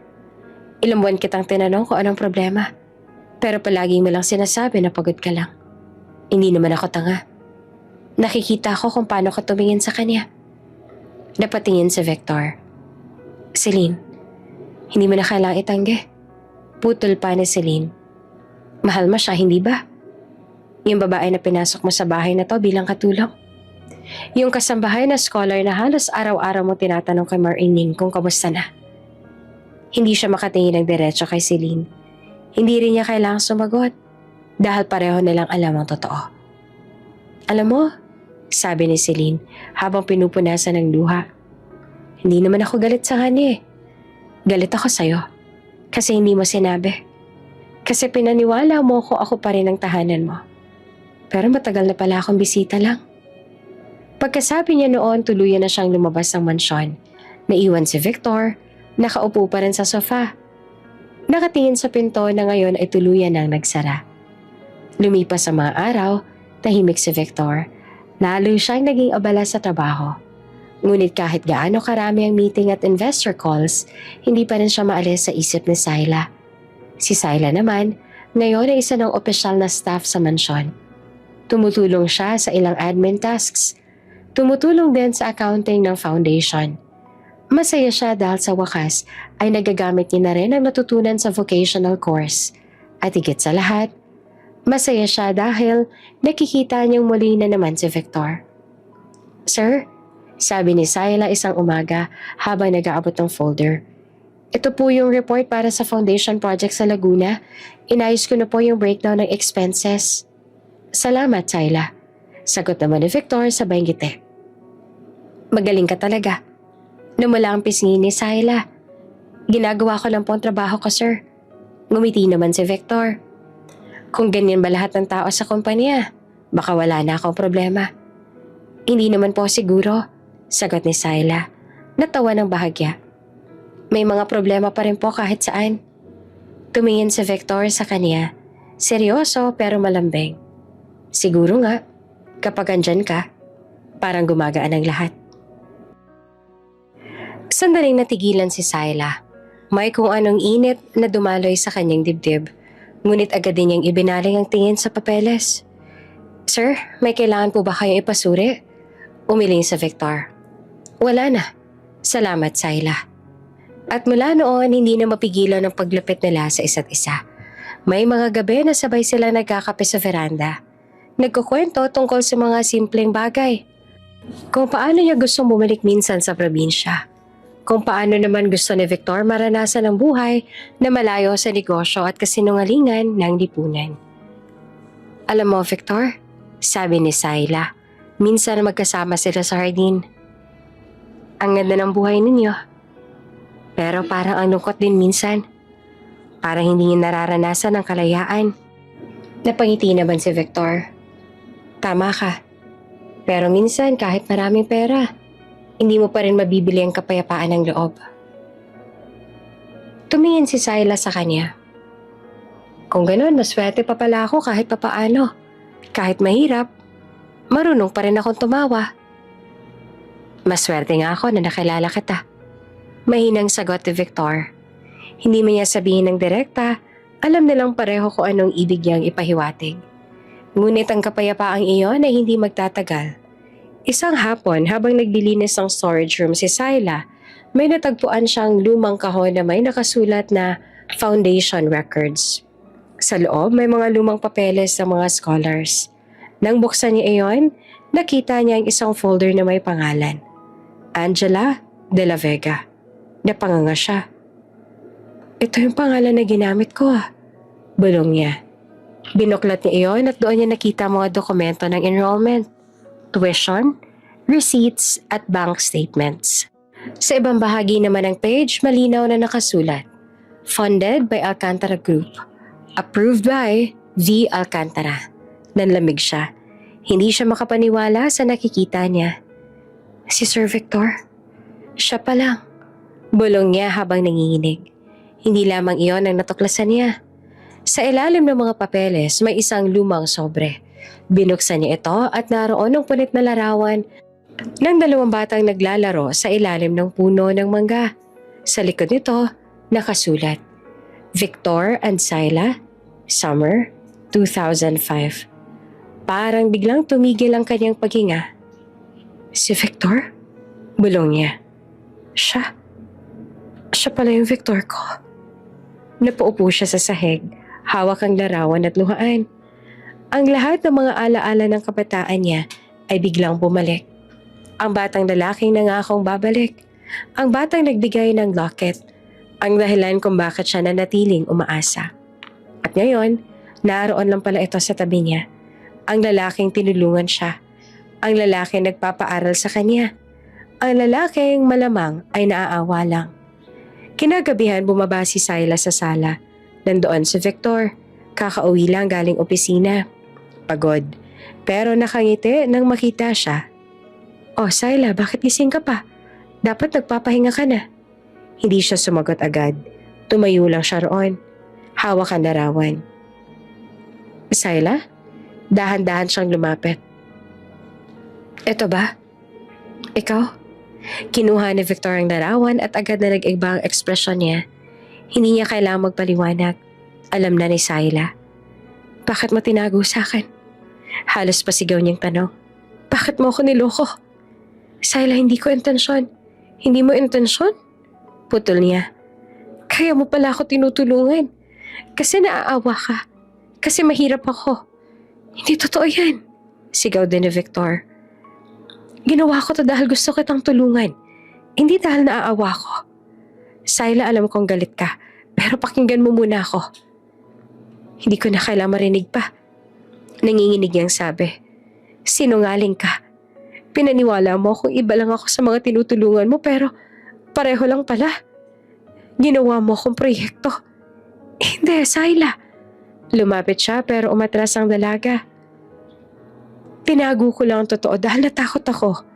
Natakot ako na kapag nalaman mong ako yung batang nanghako noon, mas lalo mo akong kamuhian. Umalis ako noon, hindi dahil gusto ko. Dinala ako ng ama ko sa ibang bansa. Gusto kong bumalik, pero hindi ko nagawa. At nung nagkita tayo ulit, hindi ko alam kung paano magsimula." "Pagsisinungaling pa rin yun," sabi ni Syla. "Hindi mo malang ako pinagkatiwalaan ng katotohanan. Kung talagang may respeto ka sa akin, sana sinabi mo." Tahimik si Victor. Hindi niya alam kung paanong babawiin ang sakit sa mga mata ni Syla. "Hindi mo alam kung gaano kahirap mabuhay na mag-isa, Victor." Patuloy ng dalaga.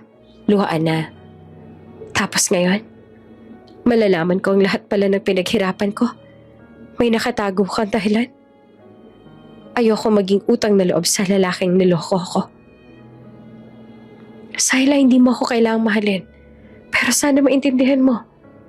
Hindi na kailangan, Victor. Tapos na." Iniwan niya si Victor na nakatayo sa sala. Hawak pa rin ang larawan ng dalawa. Kinabukasan, wala na si Syla. Sa halip, iniwan niya ang isang liham sa mesa sa study ni Victor. "Sir Victor, salamat sa lahat ng tulong na ibinigay mo sa akin. Pero hindi ko kaya manatili sa bahay na to. Hindi ko kaya magtrabaho sa ilalim ng isang taong tinago sa akin ang totoo. Babalik ako sa probinsya. Doon ko sisimulan ulit ang buhay ko. Huwag mo na akong hanapin." Nang mabasa ni Victor ang liham, parang biglang humina ang buong paligid. Naupo siya sa upuan, hawak ang papel, at sa unang pagkakataon sa mahabang panahon, napahagulgol siya. Walang kahit anong yaman, walang proyekto, walang negosyo na nakakapagpuno sa sakit ng nararamdaman niya. "Syla," bulong niya na halos wala ng boses. "Hindi kita tinulungan dahil naaawa ko. Tinulungan kita dahil mahal kita." Ngunit ang mga salitang yon ay lumipad lang sa hangin, kasabay ng katahimikan ng gabi. Ang mansyon na dati puno ng ilaw at tawanan, ngayon ay tila malamig na kuweba. Sa gitna ng karangyaan ay naroon si Victor, isang bilyonaryong walang kaligayahan, nakaupong mag-isa, umiiyak para sa babaeng minsan niyang pinangakong babalikan. At sa labas, sa ilalim ng buwan, isang lumang bus ang tumatakbo patungo sa probinsya. Sa loob nito ay nakaupo si Syla, yakap ang maliit na bag at muling luhaan.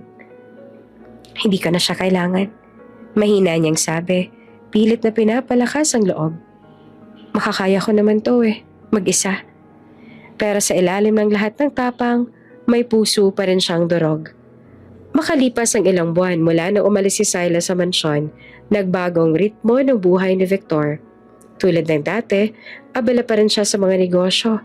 Pero sa tuwing matatapos ang mga pulong at magigising siya sa gitna ng gabi, iisa lang ang laman ng isip niya, si Syla. Sa bawat kanto ng mansyon, sa bawat parte ng hardin, naririnig niya pa rin ang mahinang tawa nito. Ang malumanay na boses sa palaging magalang at puno ng respeto. Ngunit ngayon, lahat ng iyon ay alaala na lang. Sa study room, nakabukas pa rin ang luma niyang locket sa ibabaw ng mesa. Hawak niya ito habang nakatingin sa labas ng bintana. Hindi ako titigil. Bulong niya sa sarili. Hindi ako titigil hanggat hindi ko natutupad ang pangako ko sa kanya. Iyon ang pangakong matagal niya nang pinanghahawakan na babawi siya kay Syla. Hindi bilang bilyonaryo, kundi bilang taong minsan nangako ng panghabang buhay na pagkakaibigan. Sa kabilang dulo naman ng bansa, sa isang maliit na bayan sa probinsya ng Batangas, maagang nagising si Syla sa tunog ng mga manok. Mababa pa ang araw at malamig pa ang simoy ng hangin.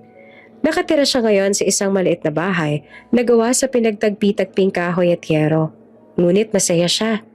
Sa tabi ng bahay ay may maliit siyang tendahan. Doon niya binubuhay ang sarili. Nagbebenta ng tinapay, kape at ilang sari-saring gamit. Sa kabila ng hirap, kontento siya. Isa pang ang araw, Lord. Bulong niya habang nagtitimpla ng kape. Isa pang araw na kakayanin ko. Nang matapos siyang maglinis, napatingin siya sa lumang larawan ng kanyang kapatid na si Lino na nakasabit sa dingding. Sa larawan, nakangiti pa itong bata. Kamusta ka na kaya, Nino? Mahina niyang tanong. Sana masaya ka sa bagong pamilya mo. Iyon ang pinakamasakit sa lahat na hanggang ngayon, hindi pa rin niya muling nakikita ang kapatid. Hindi niya alam kung kamusta na ito. Pero kahit na ganoon, araw-araw pa rin niyang ipinagdarasal na balang araw, magkita silang muli. Sa Maynila, nagdesisyon naman si Victor na tuparin ang pangako niya kay Syla. Hindi niya na kayang-hayaan na gano'n na lamang ang lahat. Makaraan ng mahabang proseso, nakatanggap si Victor ng tawag mula kay Ramon. Sir, may balita na po ako. Nahanap na namin si Lino. Napahinto si Victor sa pagbubukas ng dokumento. Nasaan siya? Nasa San Pablo po, Laguna. Nasa pangangalaga ng mag-asawang Mendoza. Mabubuting tao naman po. Pero ayon sa impormasyon, plano nilang dalhin si Lino sa ibang bansa ngayong taon. Tumayo si Victor. Agad na kinuha ang kanyang coat. Ramon, ayusin mo ang lahat ng papeles. Kausapin mo ang pamilya. Gusto ko makausap ang bata bago sila umalis. Opo, sir. Pero ano pong intensyon ninyo? Tutulungan ko siya at ibabalik siya sa kapatid niya. Makalipas ang 2 araw, bumaba ang kotse ni Victor sa tapat ng bahay ng mga Mendoza. Maayos ang bahay na iyon, tahimik at maaliwalas. Pagbukas ng gate, sinalubong siya ng isang binatilyo na may hawig kay Syla sa mga mata. Ikaw ba si Lino? Tanong ni Victor at marahang lumapit. Opo, sagot ng binata. Nagtataka. At kayo naman po si? Ngumiti si Victor. Kaibigan ako ng ate mo. Biglang natigilan si Lino. Si Ate Syla? Alam niyo po kung nasan siya? Tumango si Victor. Oo, at matagal kaniyang gusto makita. Tila ay hindi naman makapaniwala si Lino. Buhay pa siya? Akala ko po, hindi niya na tinapos ang pangungusap. Buhay siya, Lino. Hindi na siya nakabisita sa'yo ulit dahil natatakot siyang mapahiya ka. At mabuti na siya ngayon. Napayuko si Lino, hawak ang kanyang dibdib. Sir, pwede po ba akong pumunta sa kanya? Tama nga ang gusto kong sabihin, sagot ni Victor. Kaya ako nandito. Gusto kong ibalik ka sa kanya. Lumapit ang mag-asawang Mendoza at halata nag-aalala. Sir, ano po bang ibig niyong sabihin? Inumpon na namin si Lino ng legal. Alam ko, sagot naman ni Victor na mahinahon. At hindi ko naman kayo pinipilit. Gusto ko lang sanang payagan ninyong magtagpo ang magkapatid. Hindi ko kayo babawiin sa kanya. Gusto ko lang silang magkita. Tahimik na nagkatinginan naman ang mag-asawa. Sa huli, tumango ang ginang. Kung iyan lang naman po, wala pong problema. Alam din naman naming matagal niya nang gustong makita ulit ang ate niya. Kinabukasan ng umaga sa bayan ni Syla, tahimik siya naglalabas sa labas ng bahay nang biglang marinig niya ang katok sa pinto. Teka lang po! Sigaw niya mula sa likod. Habang pinupunasan ng kamay at pagbukas ng pinto ay natigilan siya. Nakatayo roon ang isang binatilyo. Payat, medyo mahabang buhok, pero pamilyar ang mata. Ate, mahinang sabi ng binata. Halos manginig ang boses. Napasinghap si Syla. Lino? Ate ko ito, sabi nito, sabay luha. Parang biglang huminto ang mundo ni Syla. Hindi na siya nakapagsalita. Tumakbo siya at mahigpit na niyakap ang kapatid. Pareho silang umiiyak. Akala ko hindi na kita makikita. Hikbi ni Syla. Akala ko wala ka na. Ako rin ate, sagot ni Lino na humihikbi. Pero sabi ng isang mabait na lalaki, tutulungan daw niya ako makita ka. Siya nagdala sa akin dito. Umiling si Syla. Luha ang umiti. Sino? Tumingin si Lino sa malayo. Si Sir Victor po. Parang binuhusan ng malamig na tubig si Syla. Napatingin siya sa daan at sa di kalayuan, nakita niyang bumababa si Victor mula sa sasakyan. Tahimik lang itong lumapit. Nakangiti pero halatang kinakabahan. Syla, mahinahong sabi ni Victor. Pasensya ka na kung hindi ako nagpaalam. Pero gusto kong tuparin ang pangako ko. Hindi alam ni Syla kung ano ang sasabihin. Wala siyang masabi. Tanging luha lang ang umagos sa kanyang pisngi habang tinitingnan siya. Victor, mahina niyang sambit. Bakit mo pa rin ba ginagawa to? Ngumiti siya. Kasi hindi ako marunong bumitaw ng pangako. At sa unang pagkakataon, matapos ang matagal na panahon, ngumiti si Syla. Hindi dahil sa awa, kundi dahil sa utang na loob. Kundi dahil ramdam niyang totoo ang lahat. Mula noon, unti-unti nang bumalik sa normal ang buhay ni Syla. Ngayon nakasama niya na ulit si Lino, nagsimula siya magtayo ng maliit na livelihood program sa kanilang barangay. Nag-organisa siya ng grupo ng mga kababaihang kagaya niya, dating mga basurera, labandera at tindera. Hindi natin kailangan manatiling mahirap.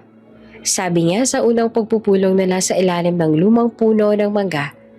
Kaya natin gumawa ng paraan para mabuhay ng marangal. Magtulungan tayo. Unti-unti natutunan nilang gumawa ng handicrafts. Tinuruan niya silang magbenta online sa tulong ng mga volunteers mula sa bayan. At sa pagdaan ng mga buwan, dumami ang mga sumali. Syla, may dumating po mga kahon ng materyales, sabi ni Mila, isa sa mga kababaihan. Sino po kaya nagpadala? Nagtaka si Syla. Wala naman akong inaasahan. Binuksan nila ang kahon at doon nakita ang isang sulat. Napangiti siya. Victor? Bulong niya. Simula noon palihim niyang tinutulungan siya ni Victor. Nagpadala ito ng mga kagamitan, kapital at tulong sa mga kababaihan sa lugar.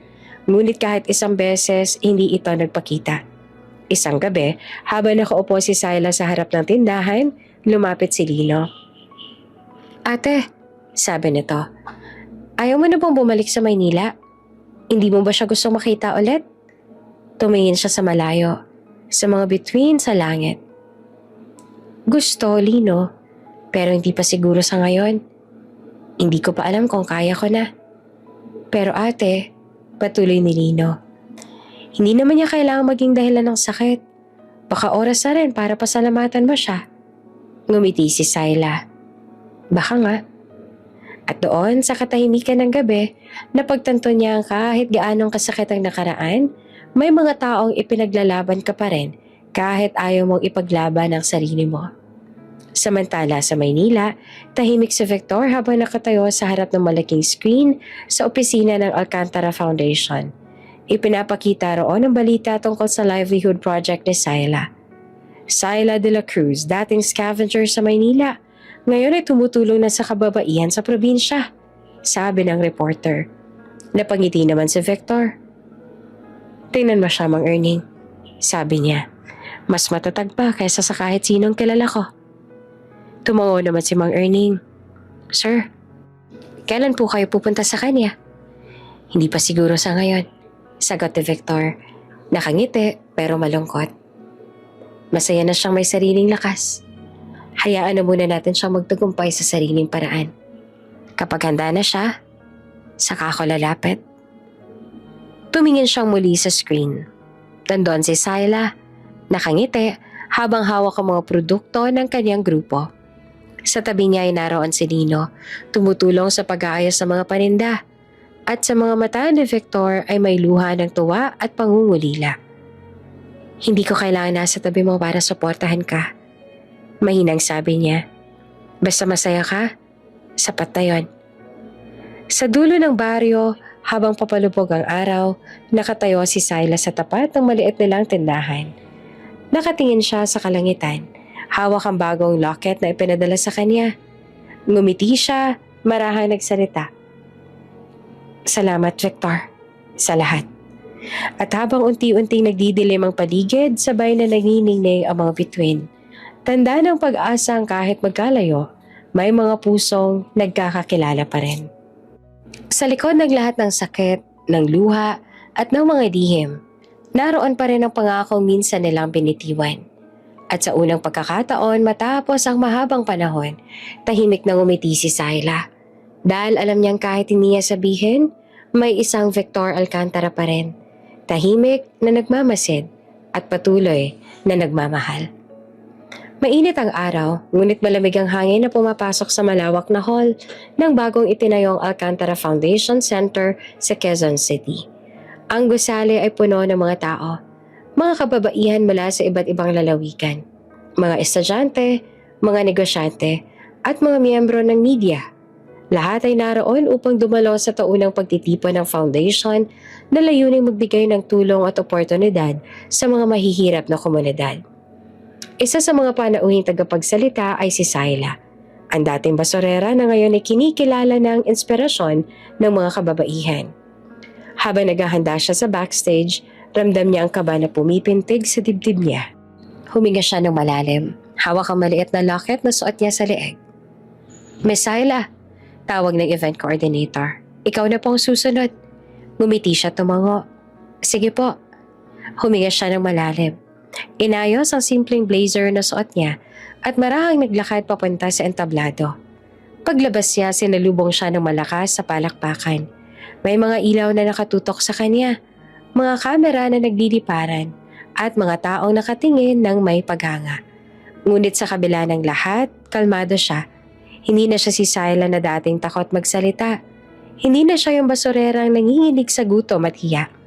Isa na siya ngayong babae na bumangon mula sa abo ng kahirapan. Magandang hapon po sa inyong lahat.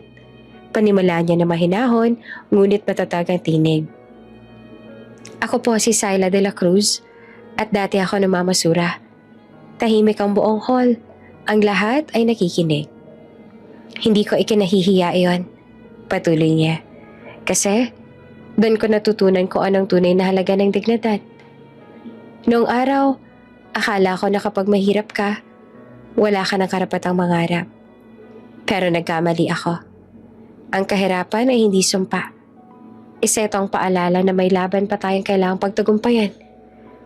May bahagyang ngiti sa labi ni Syla na nagsasalita.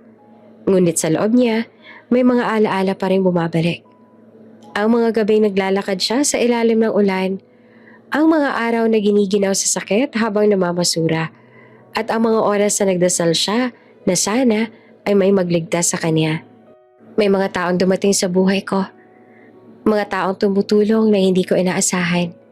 Sabi niya sabay ngiti. Hindi nila ako tinulungan dahil naaawa sila. Tinulungan nila ako dahil naniniwala silang kaya ko rin tumulong sa iba. Pagkatapos niyang sabihin niyon, napatingin siya sa dulo ng audience. Sa gitna ng mga mukha, may isang pamilyar na figura. Nakatayo, tahimik at nakatingin sa kanya na para bang iyan lang ang taong naroon. Nakatayo ito sa likod ng hall. Simple lamang ang suot, puting polo at dark slacks. Ngunit kapansin-pansin pa rin, hawak nito ang maliit na notebook at nang magtama ang kanilang mga mata, parang huminto ang mundo ni Syla. Isang sandali lang iyon, ngunit sapat na para bumalik lahat ng alaala. Ang mga gabi sa mansyon, ang mga leksyong ibinigay nito, ang mga lihim na tulong, at ang mga salitang hindi niya kailanman narinig ng harapan. Huminga siya ng malalim at tinuloy ang pagsasalita. Ang buhay ay hindi laging makatarungan, sabi niya. Ngunit kapag pinili mong bumangon, may mga taong lalapit upang hawakan ka at sabihin kaya mo pa. At sa bawat pagbangon, mas lalo mong makikilala ang sarili mo. Matapos ang kanyang talumpati, muling umalingaw-ngaw ang palakpakan. Tumayo ang karamihan. Sumisigaw ng bravo at inspiring. Ngunit hindi iyon ang mahalaga sa kanya. Ang mahalaga ay naroroon siya, si Victor. Pagkatapos ng programa, lumabas si Silas sa hardinang center. Doon siya huminga ng malalim. Nilalasap ang malamig na hangin ng gabi. Hindi ko alam na nandito ka. Mahinang sabi niya nang marinig ang pamilyar na boses sa likuran. Hindi rin ako sigurado kung dapat akong pumunta. Sagot ni Victor. Lumapit ng dahan-dahan. Pero hindi ko kayang hindi makita kung paano ka nagtagumpay. Lumingon siya at doon nagtagpong muli ang kanilang mga mata. Hindi na sila yung dating mga batang nagtatago sa ilalim ng araw. Pareho na silang nagbago. Matagal ako naghintay sa ganitong pagkakataon, sabi ni Victor. Hindi para humingi ng tawad, kundi para magpasalamat. Kasi pinatawad mo ko kahit hindi ko hinihingi. Tahimik si Sayla, pero halata sa kanyang mga mata ang damdaming pinipigilan. Hindi ko alam kung kailan ko talaga natutunang patawarin ka, sagot niya. Baka noong araw na nakita ko si Lina sa pintuan. Baka noong araw na napagtanto kong lahat ng ginawa mo ng tahimik. Natakot lang ako, sabi ni Victor na marahang lumapit. Natakot akong isipin mong pinandirihan kita. Natakot akong isipin mong naaawa ako. Pero ang totoo, Sayla, ni minsan, hindi kita tinuring na mahirap. Ikaw lang babae na paramdam sa akin na may saysay ang yaman ko. Tumingin siya kay Victor at sa unang pagkakataon, hindi niya na tinakpan ang mga luha niya. Ang tagal kong hinintay na marinig yan, sabi niya. Ang tagal kong hinintay na malaman kung bakit mo ako tinulungan. Pero ngayon na sinabi mo na, hindi na ako galit. Lumapit si Victor. Halos isang hakbang na lang ang pagitan nila. Hindi ko hinihingi na bumalik ka sa akin. Ang gusto ko lang malaman mo, wala akong pinagsisisihan. Napangiti si Sayla. Payapa, ngunit may halong lungkot. Wala ring saysay ang pagsisisi, Victor. Ang mahalaga, natuto tayo. Pero kung papayag ka, mahinahong sabi ni Victor, gusto ko magsimula ulit. Hindi bilang amo at katulong, hindi bilang mayaman at mahirap, kundi bilang dalawang taong nagkamali at natuto magpatawad. Tahimik si Sayla, tinitigan lang siya. Sa loob ng ilang segundo, walang ibang narinig kundi ang mahina nilang paghinga at ang kaluskos ng mga dahon. Hindi ko alam kung kaya ko pa, sabi niya na halos pabulong. Ang dami nang nangyari, Victor. Tumango siya. Hindi ko naman hinihingi ngayon. Pero kahit saan ka magpunta, kahit sino makasama mo, gusto ko lang malaman mo hindi kita kinalimutan. Bumuntong hininga si Sayla, tumingin sa langit. Wala naman ako nakalimutan, Victor. Wala. Nang bumalik ang tingin niya ay nakangiti na siya. Siguro nga, tapos na yung lumang kwento natin. Pero kung may bago mang simula, handa ako makinig. Ngumiti rin si Victor at marahang inabot ang kamay niya. Hindi ko alam kung saan tayo dadalhin ito. Pero salamat, Sayla, sa pagbibigay ng pagkakataon. Magkahawak ang kanilang mga kamay at sa gitna ng malamig na gabi, tila naghilom ang lahat ng sugat na iniwan ng nakaraan. Kinabukasan, lumabas sa mga pahayagan ng balitang former scavenger inspires thousands of Alcantara Foundation event. May litrato roon si Sayla, nakangiti, hawak ang locket sa dibdib.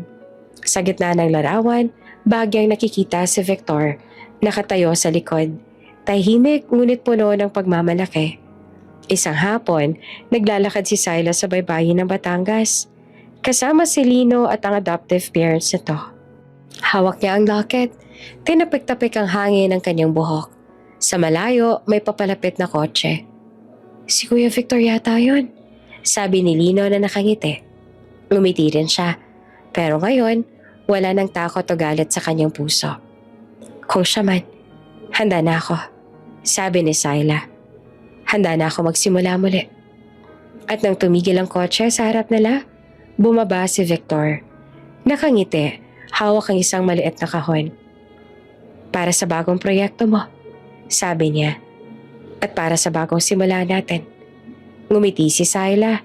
At sa gitna ng araw na unti-unting lumulubog, nagtagpong muli ang kanilang mga mata. Hindi bilang bilyonaryo at basurera, kundi bilang dalawang taong tinuruan ng panahon kung anong ibig sabihin ng tunay na pag-ibig.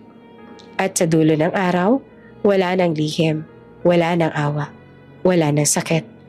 Ang natira na lang ay katotohanan, kapatawaran at pag-asa. Mainit ang araw ngunit preskong-presko ang simoy ng hangin sa hardin ng bahay bakasyonan ni Victor. Isang malaking tolda ang tinayo sa gitna ng malawak na damuhan.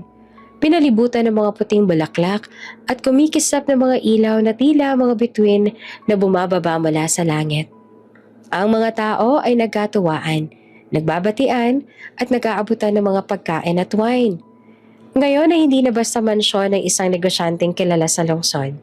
Ngayon, ito na ang tahanan ng dalawang puso sa wakas ay nagtagpo ng ganap. Sa gitna ng hardin, sa ilalim ng mga bulaklak na bumubuo ng isang arko, nakatayo si Syla. Ngayon ay suot ang simpleng puting gown, gawa ng isang local designer na tinulungan noon sa livelihood program. Ang kanyang buhok ay nakalaylay, tinatabla ng sinag ng araw.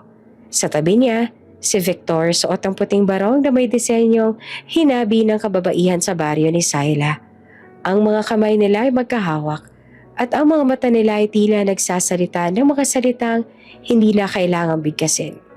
Ang pare nagsimula ng huling bahagi ng seremonya.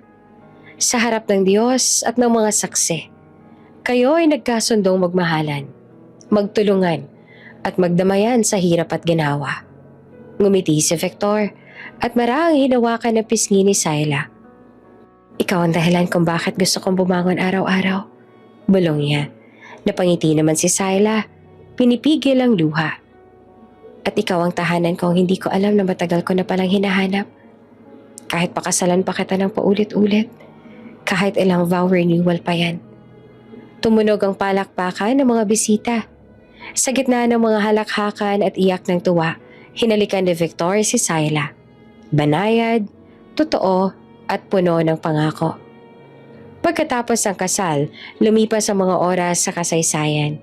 Ang buong lugar ay punong-puno ng tawanan at musika. May banda na tumutugtog ng mga lumang awitin at ang mga bata naman ay nagtatakbuhan sa paligid. Sa isang sulok ng hardin, nakaupo si Syla sa tabi ni Victor habang may hawak silang tablet. Naka-video call si Lino. Nakangiti, suot ang hoodie ng universidad na pinapasukan niya sa Canada. Ate! Tawag ni Lino na halos sumigaw sa tuwa. Happy anniversary sa inyo ni Kuya Victor! Natawa naman si Syla. Kumaway siya sa screen. Ikaw talaga, parang bata ka pa rin. Dapat andito ka, Lino. Hindi kompleto to kung wala ka. Nandito naman ako, oh. Sabay turo ni Dina sa sarili. Virtual nga lang, pero full support ako. Kuya Victor, congratulations! Ngumiti naman si Victor at kumaway din. Salamat, Lino. Pero dapat pagbalik mo rito, ikaw naman ang ikakasal, ha? Napatawa si Lino. Nako, matagal pa yon, kuya.